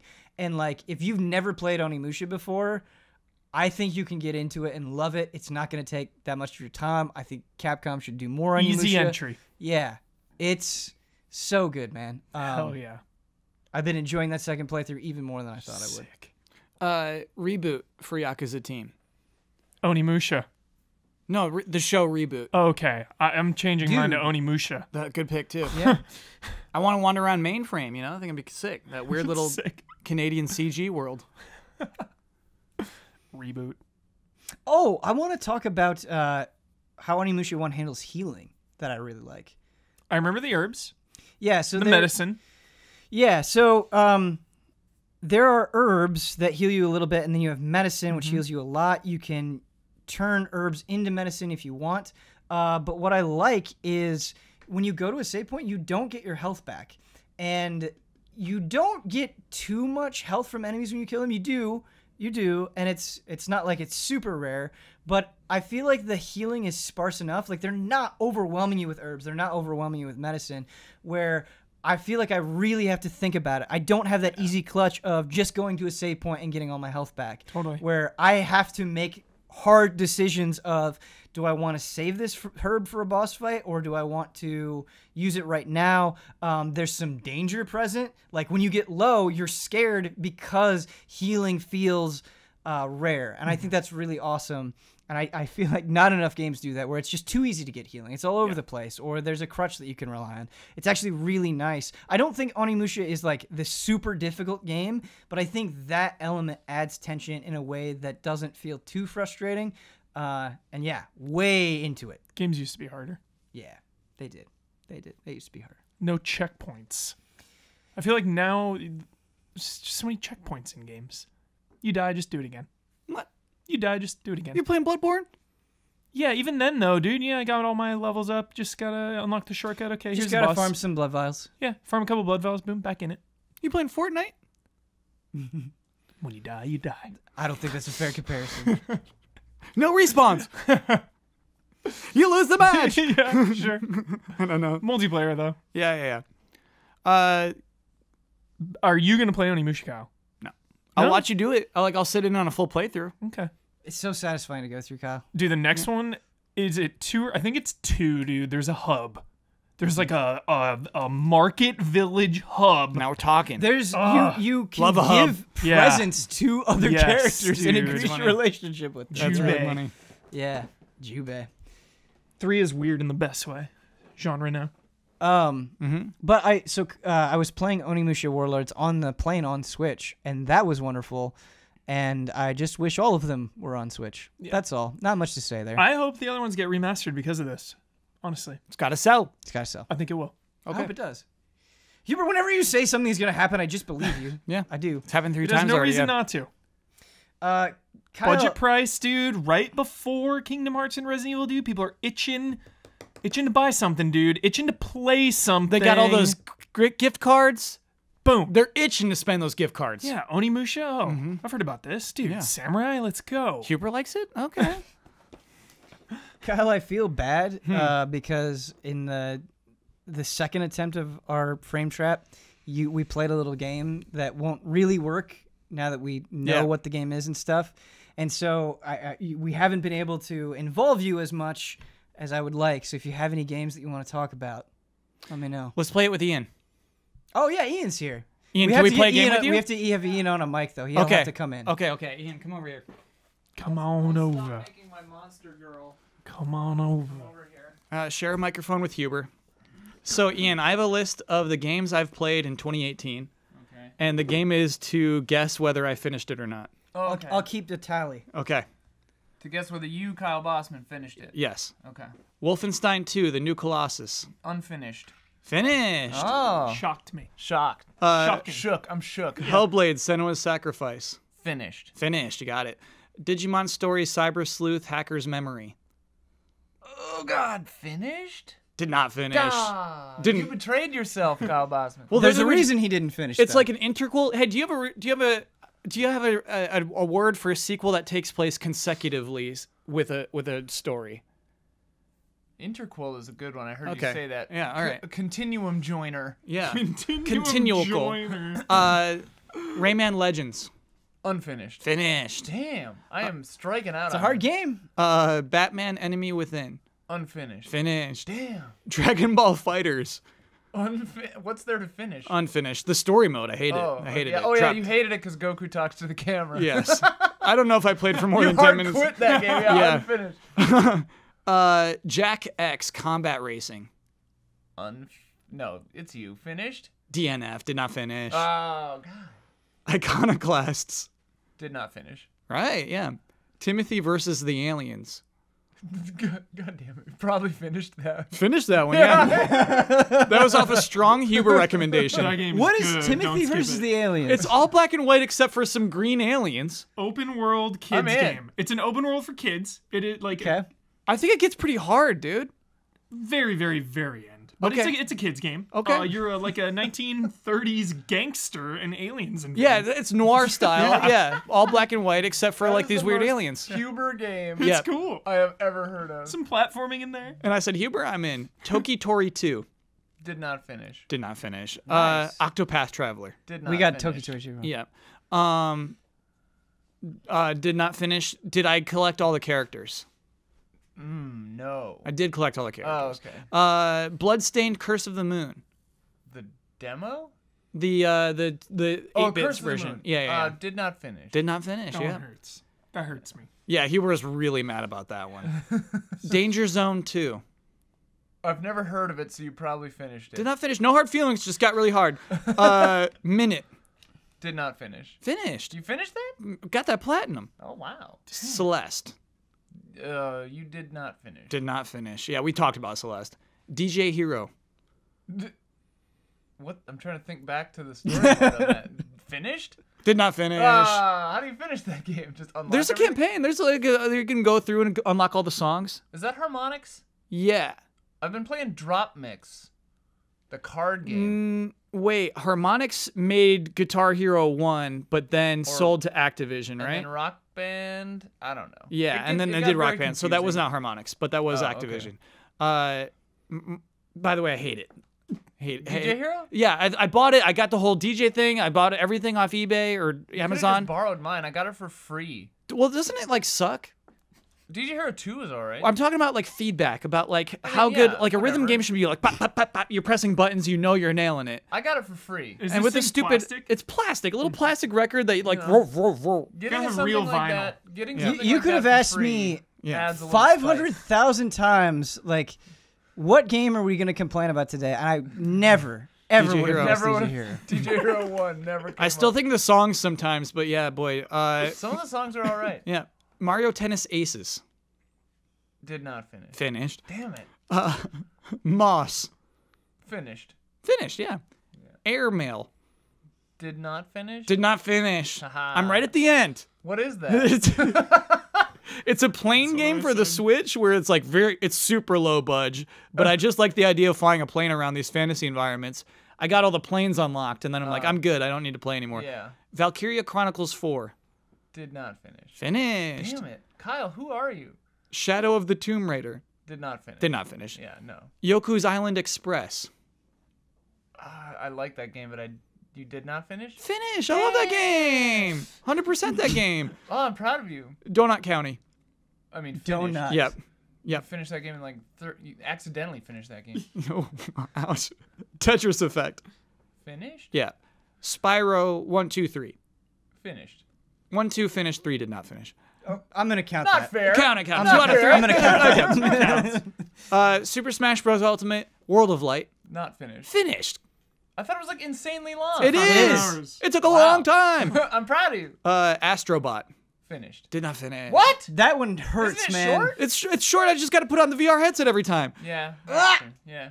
Red Dead Redemption 2. Finished. Finished. And Spider-Man. Finished. Yes. How many did you get? All right, according to my count, Ian got 16. 16 out of 30. That's the most of them. Well That done. more than half. Yeah, more than half, baby. That's a win. How'd you guys do? We didn't count, I don't think. Yeah, we didn't got count. Then I'm the winner. Yeah, you win. You win that game. Hey, Ian, do you want to just pull up a chair and ride out the rest of this podcast? Sure. All Right right. on up. Let's see if it's still going. Saddle up, partner. I am Um, thirsty though. Yeah, that's fine. We're already at 2:25, so we're probably not going to go like too terribly long because Sure. you guys have to shoot. That's why Ian's here. You have to shoot something else. We still got to do emails, though, right? You Yeah, got we still gotta do emails. Okay. We're actually still going to do a couple more games. All right. And Here I am. a movie. I just want to talk because this is another thing that it's kind of like Kiwami 2, where I'm not that far in it. Started it either like right at the end of Valkyria Chronicles 4 or right after, something like that. Kingdom Hearts Birth by Sleep. Dude. So I'd only ever What? played the very beginning of Kingdom Hearts Birth by Sleep. I'm out of here. It's like my biggest gap. You're playing that game right now? I'm playing Kingdom Hearts Birth by Sleep. Every human on Earth should be playing Is that bad? all of the Kingdom Yes. Hearts to catch up. Why? For Why is free. that bad? Birth by Sleep? Is this the one with cards? No, No, that's Chain of that's Chain of Memories. Memories. Birth by Oh, Sleep okay, is like okay. one of the good ones. So Birth by Sleep if I came out on understand. PSP. Arguably I'm best. playing it on Yeah, PS4. Yeah. Is with this where the- we're introduced to Aqua and Ventus and all that? Terra, Aqua, and okay, Ventus. okay, So okay. I played just only the very beginning on PSP. Everybody had always said that it was like one of the best Kingdom Hearts games. I always felt really bad about not playing it. Abby is actually getting really into Kingdom Hearts. We still need to finish our playthrough of Kingdom Hearts 1, but we didn't have that in Iowa. But we had Birth by Sleep. We started Birth by Sleep. Dude, I like what you said. Sorry, we don't have that here. We don't have that. We don't have that. You have to make do with Birth by Sleep. we don't have that here. Not what people sound like in Iowa. So We don't have it's awesome. Everything everybody said was correct.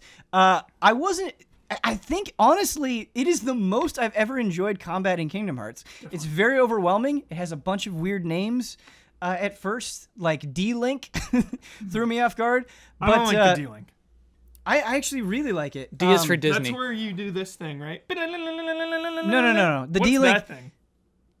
Oh, that's like the focus thing, the That target thing thing. is get it out. That That move thing is I've filler. needed the least. Yeah. But D-Link is really cool. Cut it out of because 3. as you play the game, you'll get different characters that you can D-Link with. And anyway, to quickly explain this combat, you have a deck. And what the deck is, you have different slots that you can slide moves in. Okay? If you use different moves, as you build up this gauge, you'll trigger different states that you can be in. So if you use like ice moves, you'll get diamond dust. And it's really cool going into a fight and being like, oh man, I gotta make sure that I try to do this, so when I do fill up that gauge, I'll become even more powerful. And you attack faster, you do more damage, you have a wider area of effect. And so paying attention to your moves feels really satisfying and awesome. I love it. I also feel like right now where I'm at, I have very limited space. So it's like, do I want to slot in a potion or do I want to just have more moves? I feel like I have to make interesting choices. The D-Link, as you progress, you get different characters. If you activate the D-Link, you'll fully heal, which can be very relevant. And also, they completely change your deck. So you get their moves instead of your moves. And so depending on the situation you're in, that might be beneficial. Or if you're just doing it for the heal, it'll kind of throw off your game a little bit. And so I feel like just with these two things, every fight is kind of exciting and every fight is not necessarily a little bit different. but there's enough that I have to pay attention to on top of other like more basic action game things like getting the counterattack, blocking at just the right moment, and the countering feels so good. It's just like... Oh, and you do like the thing after? Yeah, we were doing a playthrough of Kingdom Hearts 1, and like it got to a point where I was kind of dreading fights, and they just weren't that enjoyable, whereas Kingdom Hearts Birth by Sleep, like I am seriously, at least right now, pumped to do every single fight. It's so much fun. That and 2 are such an improvement on 1. Yeah. 1 is very...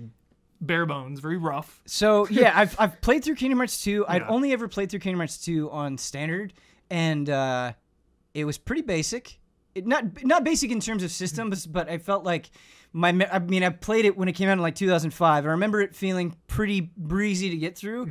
Whereas Kingdom Hearts Birth by Sleep, I feel like the boss fights and everything, or maybe I'm just worse at video games, are a little bit more demanding, and the battle system's more interesting. So I love that. What are the Disney worlds? So the Disney worlds I've done right now are really focused on the Princesses of Heart. Yeah. So I've done Sleeping Beauty, I've done Cinderella, I've done Snow White. These worlds suck. Hold on. Well, I was going to get there. What's There's wrong one with more. that? They're The people. Classic Disney They're movies. great princesses. I want to go to Lion King, baby. I want to go to the... I think There's Lion one King was more- in 2. There was Yeah, it one is. more that I've done. That's what I'm talking so about. this game came out after 2. don't You don't want to remember. double dip. But I want to go to Cool Worlds. Cool World's not Disney. There's 3 different characters that you play as. I've chosen to play as Terra. I'm assuming, Huber, that it's kind of Dream Drop Distance style, where you just replay the same worlds as the 3 characters. I'm a little bit worried about that. Yep. For sure. Just do one. Just do one. You'll be happy. No, I'm going to do all No, of them. you I'm gonna do all need of to them. beat the game with all the characters. Yeah, I'll beat the game with all the you characters. don't. Yeah, you do. Just watch the cutscenes. Kingdom Hearts 3 is imminent. You gotta put all the lore in your brain and be ready. I do like pretty think different. maybe this changes later, and Huber, you can tell me. The biggest disappointment is, like, holy shit, the worlds go so fast. Yeah. I feel like I just get started and then I'm done. Sometimes, and I'm like happy about that though. Yeah, to catch up. Yeah. Because it's like, all right, this is a PSP game, so like Right. these stages are pretty small. Yeah. They're really small, and I'm assuming maybe part of the reason, obviously PSP, and B, you're playing through with 3 different characters, but sometimes it's so short that it's a little underwhelming. Also, like, the environments themselves are really simple and straightforward. It's like, go to this pretty small room, and then go to this pretty small. There's not a lot. Because you're going to Princess Worlds. Yeah, I'm just saying. That wouldn't happen in Aladdin's world. Aladdin was already in 1. Yeah, Aladdin. There's a lot of like platforming, Yeah, Aladdin already had a lot of opening doors. You have the Cave of Wonders a little bit. Yes. Kind of just doesn't like 7 maidens.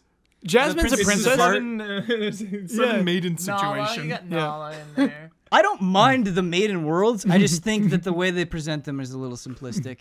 But it's awesome, man. Like, it's nice because I'm jazzed to play that game with Abby, and then on my own, the Dragon of Dojima. So it's a really good situation for me, and I also loved Valkyria Chronicles 4. You already went through Fragmentary Passage?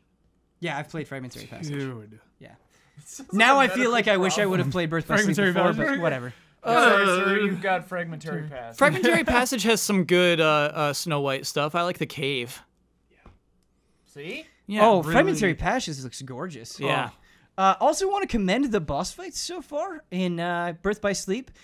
They're not all of them are especially hard, but they're just interesting. You've got like this giant, like, spindle dude throwing a wheel at you. You've got this dude where instruments are floating around him. You fight the magic mirror from Snow White, and that's really cool. You go like into the mirror world, and there are a bunch of like fake mask mirror people, and you have to fight the real one. Again, not necessarily extremely challenging, but and again, I'm playing on standard, but really cool, creative, fun, excited to play more. Who was your favorite of the 3 characters, Ventus, Aqua, or Terra? Aqua. No question. Aqua, I mean, Hubert, OP, dude. I haven't finished Birth by Sleep, and Aqua is my favorite Kingdom Hearts Aqua. character. Yeah. I will say, going through the entire franchise, Aqua, obviously, amazing. Yeah. Love Riku, because I love, like, the cool anti-hero sidekick. Sasuke. But going through really, really, really made me obsessed with Sora in a way I didn't see coming. I was hoping for Mickey, dude. I know. I wanted the word Mickey to come I'm up. sorry. Really, really obsessed with Mickey. Because it's like a Harry Potter situation or like a Buffy situation where I feel like sometimes the main character of a massive franchise can kind of get overlooked. Yeah. Yes. But going through this and just like Sora's just good vibes, attack things head on, never let his companions down. Positive energy, dude. Like Sora hype now. Yeah. Like Kingdom Hearts 3 has the potential for Sora to be one of my favorite characters ever. Like ready. There's going to be a great sacrifice. Dude. He's not making it to the end. Oh my God. I know. You think Sora's gonna die? Dude, His heart is too Sora's pure. sacrifice would destroy me. And it's like going to change Riku. He's going to like look over Sora's dead body and like Sora wanted me to It's live. Kingdom Hearts, so it'll be like a kind of death, but he'll like reawaken as like a glass figurine or something. Oh, that's cool. Yeah. Kingdom Hearts 3 comes out. It'll be rated adults only for one scene, the Sora death scene. Whoa. So gruesome. And then Donald and Goofy, they're silent for like 5 minutes. And then Goofy says, "Let's go check in on Pooh." See how he's doing. Everything's fine. Oh God. But yeah, Huber, kind of like I definitely am enjoying the Kingdom Hearts 1 playthrough. I mean, we've taken a huge gap between the last time we played that game, but like it's definitely not what didn't excite me as much as this Birth by Sleep playthrough is. Like again, sort of like Kiwami 2, making me energized about Yakuza all over again. Feel like Birth by Sleep is doing that with Kingdom Hearts. So Nice. very cool. So sick. Very cool. No, Kingdom Hearts is a weekend. So that's a Thursday night 9 p.m. purchase. Yeah. Ooh. That's a turn off the Thursday internet. night. Don't let them tweet their awesome spoilers of that game that Yeah. we really are looking forward to. Mute the words Kingdom and Hearts on Twitter. How many people are gonna spoil? There's because NKH3. you Yes, know the good point. intro of the game is gonna be sick. Yes. Yeah. Some epic intro. How many people are gonna tweet that night one? Oh, for sure. And what if it's like a 7 billion Roxas people. situation too, where it's actually like Yeah. a surprise and you're like introduced to a new scenario or something like that? No way. No Or the way they won't intro tweet you're it. playing as Mickey or something. Oh, Dude, if you play as Mickey, Intro Mickey. like Mickey before things go bad, dude. Yeah, Just King dude. Mickey in his realm before things have gone bad. And it's like signing things. Yeah. you're not swinging around a keyblade, right? Before things go bad. It's a whole simulator. You are running your kingdom as King Mickey. Yes. You are building Yes. up shops. You are overseeing. For like 40 hours. Yeah. It's like Frog Fractions 2. Oh, Frog please. Fractions 3. please. Whoa. Frog Fractions Key. Oh. All right. We're close. Huber, you've got 2 more things to tell me about. Oh my gosh. You're still on Huber? We bounce around. We had a long, many-hour technical difficulties. Oh, I know. as you We were. had, You were on the we phone. had, Ian yeah, was tech support. yeah, Ian was tech support for that. I'm like dreading the lights flickering now. We're Tell so me close. about Too. I've been like, Below. dude, should we pause it? Huber. Below. Okay. That game came out finally? That game came out. I know. It's kind of the thing with Below, Okay. right? Below has an incredible beginning. Whoa. Incredible. I've only played this game a few hours, and those few hours have already been worth it. Really good Worth the wait. soundtrack, Ian. I thought of you. The soundtrack in this game is amazing. We need to get Bloodworth on the phone and let him know. I'll call him right now. Play Like, it for him. like he needs to know about the soundtrack. Hello? It's just like I love the idea of like a separate line for Bloodworth music that's on speed dial, where it's like if you want to talk to Bloodworth about anything else, you call his normal cell number, but he has like this red phone that he picks up. And he just no words are spoken. It's just music. he like shoos his wife away. You either Phone. He shuts the doors. you either hear the phone hang up or a clap. Yeah. One or the other. Below, again, from the beginning is amazing. Now, I kind of cheated myself here because I read a couple reviews and looked at some reviews because I was just curious about the game. Can't do that. All the negatives from the reviews, every single negative review says the back half near the end of the game is just tedious and annoying, imbalanced, and not as good. I've heard it described as very boring. Yeah, the end of it. I have a psychological question then. Philosophical question. Yeah. Socrates is walking up. Okay. What if you just drop the game now? Right. Exactly. With this positive impression. Right. Exactly. I'm going to put in a little more time to it. Yep. As soon as I see it going sideways, I'm out. Yeah. The only And way then- to and win then is it's not worth to it. play. Yes. And no, Kyle, that's what I was thinking about. Was like I have this obsession with finishing games, but not all games are the same. So bailing out while it's fun before it becomes not fun makes it worth it. Real life anecdote though, this can backfire. When I was a kid, I was cognizant of getting burned out too early on a game because I would obsess and play it and play it and play it and play it and play it. And so when I got Vector Man on the Sega Genesis, Nice. I was like, okay, I'm gonna pace myself. So I only allowed myself to play it like 1 or 2 days a week. What a child. But then I just forgot about it and moved on. Yeah. So it backfired. Okay. My discipline betrayed me. But I'm like not intimately attached to it. Sure. So if I bail out, Yeah. I just think of the good memories. So it is a roguelike, and the game tells you nothing. Beyond nothing. Zero. No tutorial hints. Beyond nothing. Like, no beyond the void of It's nothing. telling you false You- information. Yeah. It takes things from your brain. Like, no. It's telling you to press the space bar, and you're like looking at your controller like, what? It doesn't even tell you how to attack, how to block. Great. Nothing. I didn't know it was a roguelike. Yeah. Roguelikes, in my opinion, are kind of not meant to be finished. So I love roguelikes, but I love roguelikes like Rogue Legacy, where I'm getting those permanent Hades. rewards. Hades, oh my god, I can't wait for that game to come out. Like rewards that are coming at a good pace in the beginning, and then like the later one, like Rogue Legacy is perfectly balanced. I love that game. This, you're not really getting those upgrades. You're unlocking shortcuts, but I haven't played enough to see how substantial that is. But again, the experimentation of this game, figuring out crafting, figuring out how to progress just a little further is really addicting in the early going. Just because the atmosphere is awesome. The combat's great. You die pretty quickly. You have like a lantern, your little lamp that lights up spaces. You can craft torches. I can't stress enough how nice the atmosphere is and the mystery of what is down below. I'll be bummed. I will kind of be bummed if I don't finish it because, I do want to know what is down there, YouTube.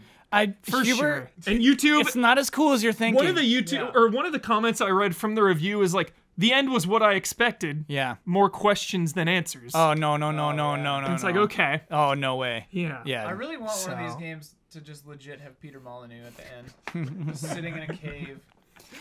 Hubert, honestly hate this You've made it. because Below came out. I saw that it had gotten a very mixed response. Yeah. And for me, it's very hard to make peace with just not playing something that I'm even mildly interested in.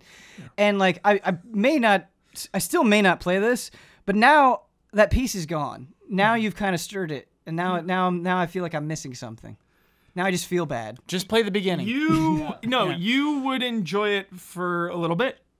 I promise. I'm the opposite. I have no problem not playing games or dropping games. In fact, I take pleasure in it. I swear though, pleasure in it. just for the atmosphere, You have failed me. just for the atmosphere and music for you, Yeah. and just for the mechanics for you, I swear you both would be like, oh, By our powers combined, yeah. we could enjoy this game for 4 hours. I got to floor 4 or 5. It got all icy. It's like ice area. It started freezing. Does your character Man, saying ice area is not necessarily a bonus. It's like 5 pixels tall, right? Yeah, camera's really zoomed out. Does your character ever get armor or upgrades or change at all? You find different weapons. I found a spear. Does it look different or is it Yeah, you have the spear on your back. Okay. Yeah. All right. Okay. I'm just kind of mad about how small your character is. You need a sense of Yeah. scale. I'm looking through binoculars the opposite way, When you're in the cave sections, it's a little more zoomed in. Okay. you know, because there's like big outdoor spaces, but then you're like inside the cave going down, and it's a little more zoomed in. So it's purposeful. Yeah. Cool. So that's, again, I only played a few hours, but just trying to figure stuff out and learn from your mistakes, it was actually really fun. That's cool. Yeah.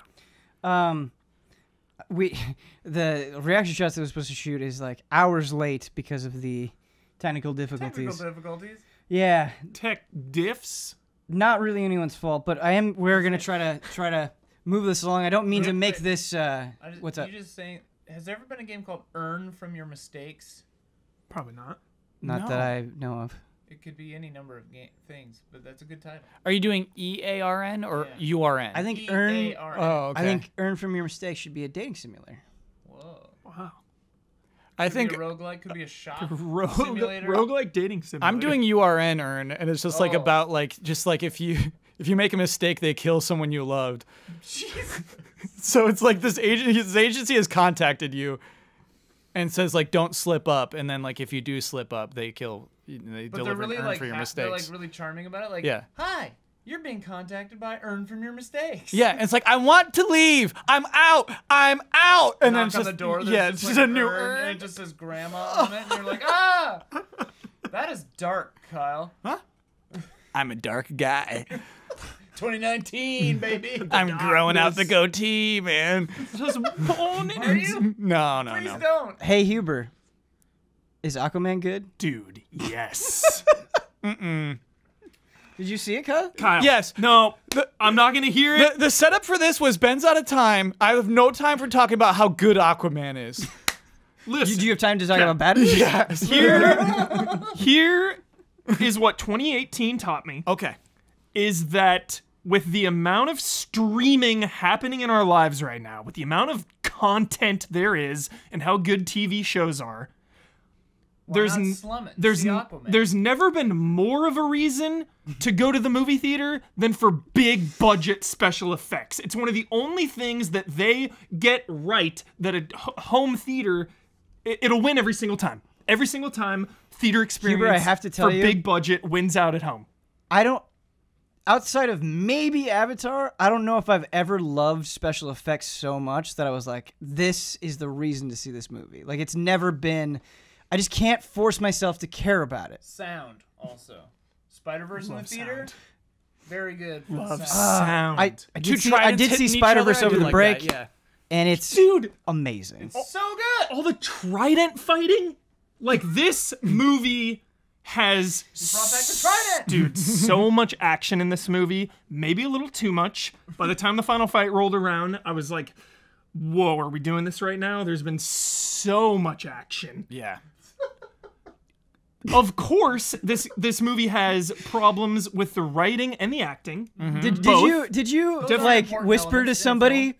At any point, did you say out loud and like touch somebody on the shoulder, like, "Whoa, I think there might be too much action." Am I old? No, but when I got out of the theater, Beth and I both agreed our exact stance. Like, yeah, I think there was a little too much, but then she came back with at least the final fight was quicker than usual. It's not like a Return of the King situation where the final battle is like an hour. Like, the final battle in this movie comes, and it's pretty quick for a superhero final battle. It's all things considered. Anyway, that's beside the Do point. fish speak? This movie is so inspired, No. dude. It's so imaginative. James Wan is the director. The production of this What else movie... has James Wan done? The Conjuring. The production of this Which movie... ones? The first two. There's... Yeah. There's only two. There's Well, it's spinoffs. the Conjuring universe. yeah. You know what I mean. The production, I love... Obviously, my favorite movie... Like, I love all movies. I love superhero movies. I love, hardcore... Indies, dramas. Yep. But I also love being amazed at the creation of a movie, and I'm never more amazed than when I see blockbusters, like some think all the credit usually goes to like the indie movies for being so, from the heart and the acting and the writing, those get all the credit, but at the same time, credit should be given also to the production and the creation of these movies. Like, I so many times was watching Aquaman and I was just like, wow, You know, just wow. They got Oscars for that. Wasn't They do them the day before, and no dude? one watches. They were bitter. James Wan angry tweet because it was not on the short list for visual effects For Golden Globes? for either Golden Globes or the Oscars. Oscars haven't announced yet. Okay, then it was Golden Globes. Maybe they haven't. I just missed it. He was upset. Like Jurassic Park Fallen Kingdom was on there. Uh-huh. Like Aquaman's production to me was a feat. Does the hair look weird in the trailer? No, This it looks hair looked awesome. weird. It's like moving while they're but it looks bad in the trailer. It works in the theater. Looks weird. No. How is it? Jason Momoa, is that how you say it? he's great. How is he? Jason Momoa is so great. likable, I like him. so earnest. Stargate SG-1, baby. He Or carries that Stargate movie. Atlantis? Yeah. Stargate Atlantis. Carries it. Dude, Black Manta, 10 out of 10. No. Like if you told me 7 out of 10. Is Black Manta as good as God of War, the video game? You gave him a 10 out of 10, dude. like how do you think about Wait. Within Aquaman, which is like a 7, a 10 within a 7 is like a That's the thing. If I was being I think that adds up to a 10. That's the thing. If I was being critical, if I was professionally reviewing this movie, Ebert right now, dude. I would be like 7.5 or an 8 right on a really good day, you know? Yes. But me personally, like I keep thinking about this movie. I keep thinking about the experience. It blew me away, man. I loved it. It took me to another world. It was just pure imagination. The environments were amazing. You kept going to different places in this movie. Don't even get me started on the entire trench arc. That is a 10. Are you kidding?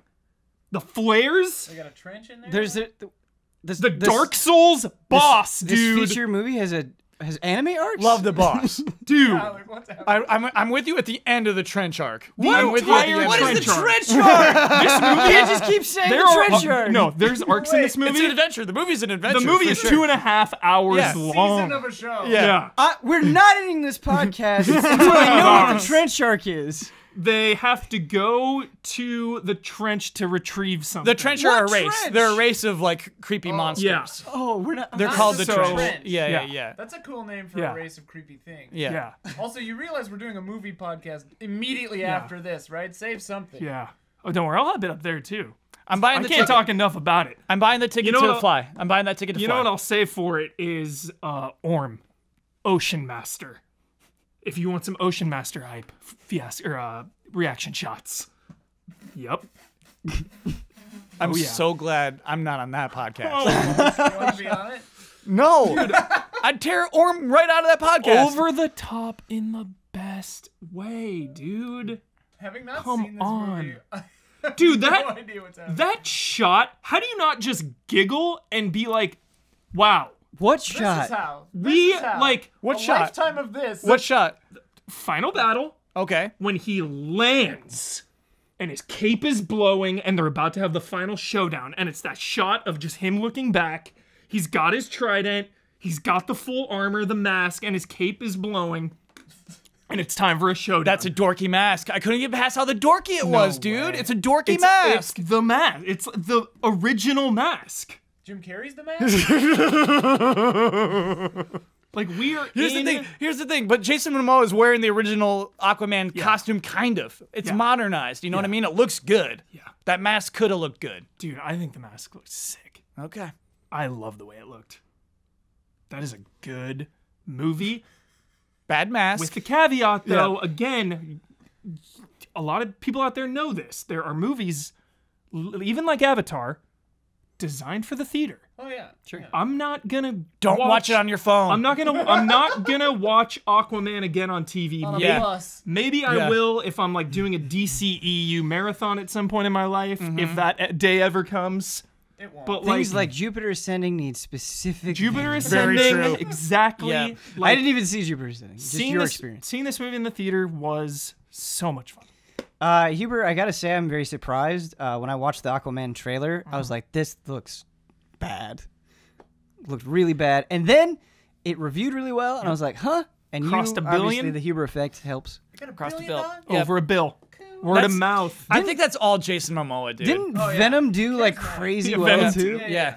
See, I watched Money Venom over the doesn't break. mean you're It was good. fine. I watched Venom over the break. I did too. Oh no. Yeah. Yeah. Yeah. Ugh. It was okay. It was okay. It was okay. It was okay. But it is no Aquaman. Like the difference there, night Wait, and have you seen day. Spider-Man? Did you watch Into the You Spider-Verse? watch Spider-Verse? It's next on my list. You idiot! Spider-Verse is a 10. I believe. Spider-Verse Spider-Verse is the real 10. 15. For sure. The true for sure, 10. For sure. True 10. Aquaman is For a sure. 2 and For sure. Spider-Verse is a Probably. 35. Probably.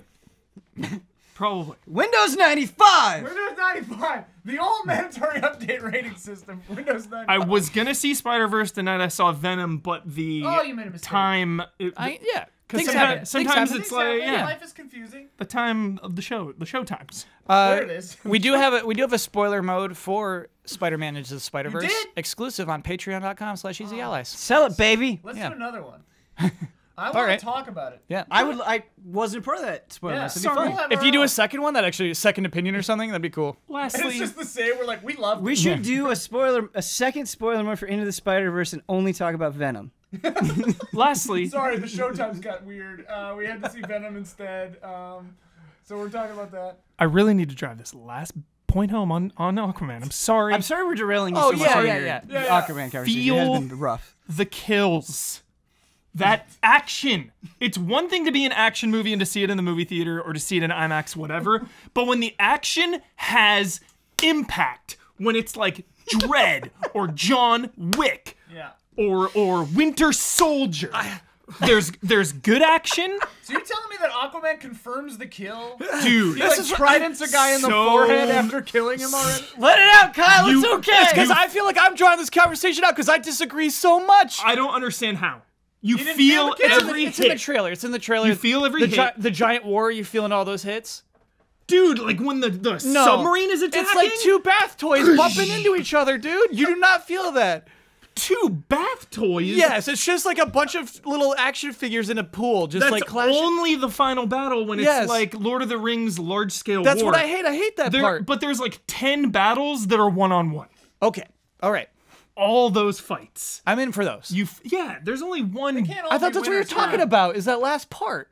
There's like the one little bit where it's like armies clashing. Yeah. That one time out of this 2.5-hour movie. Is that the ring? Didn't feel it as much. No, I played with it. Oh. Yeah. Okay. All right.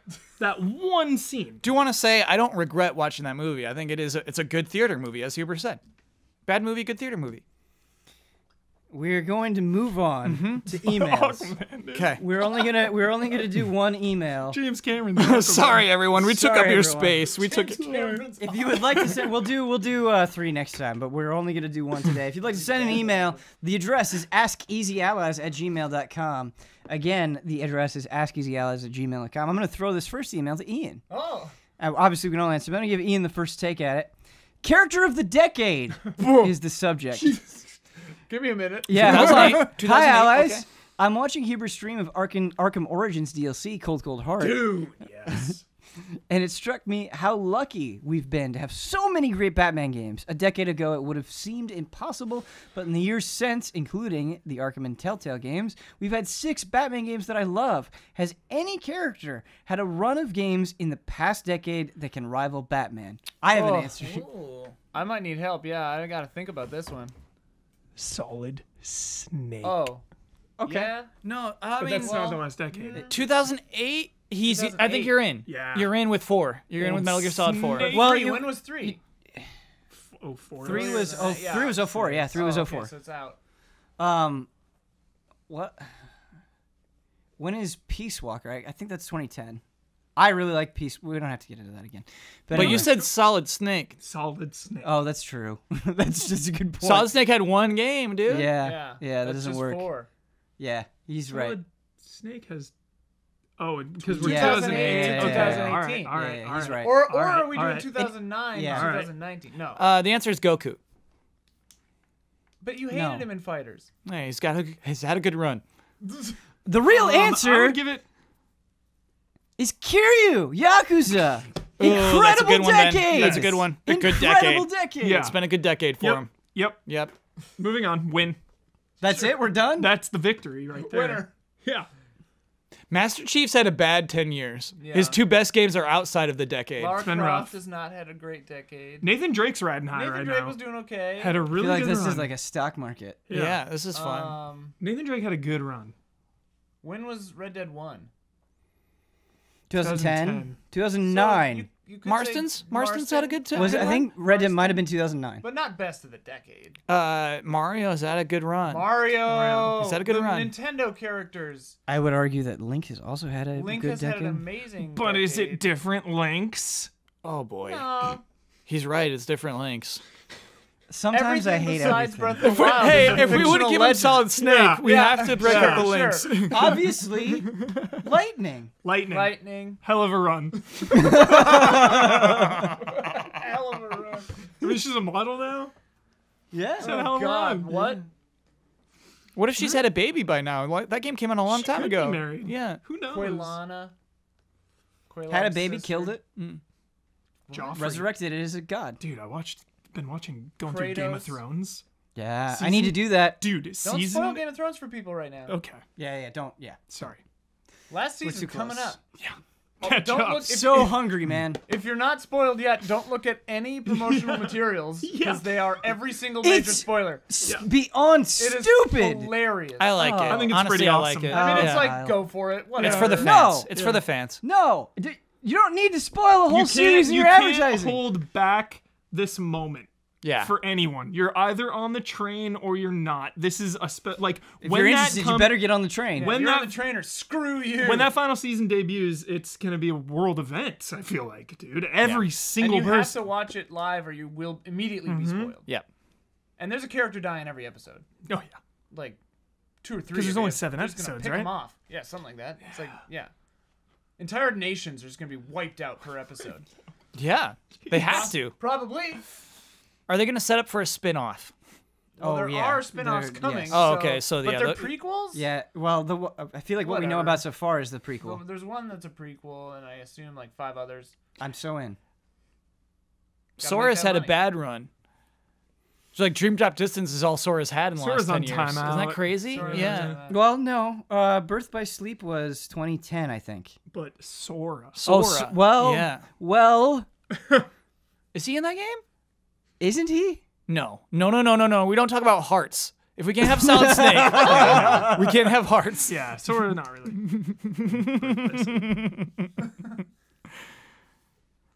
Okay, whatever.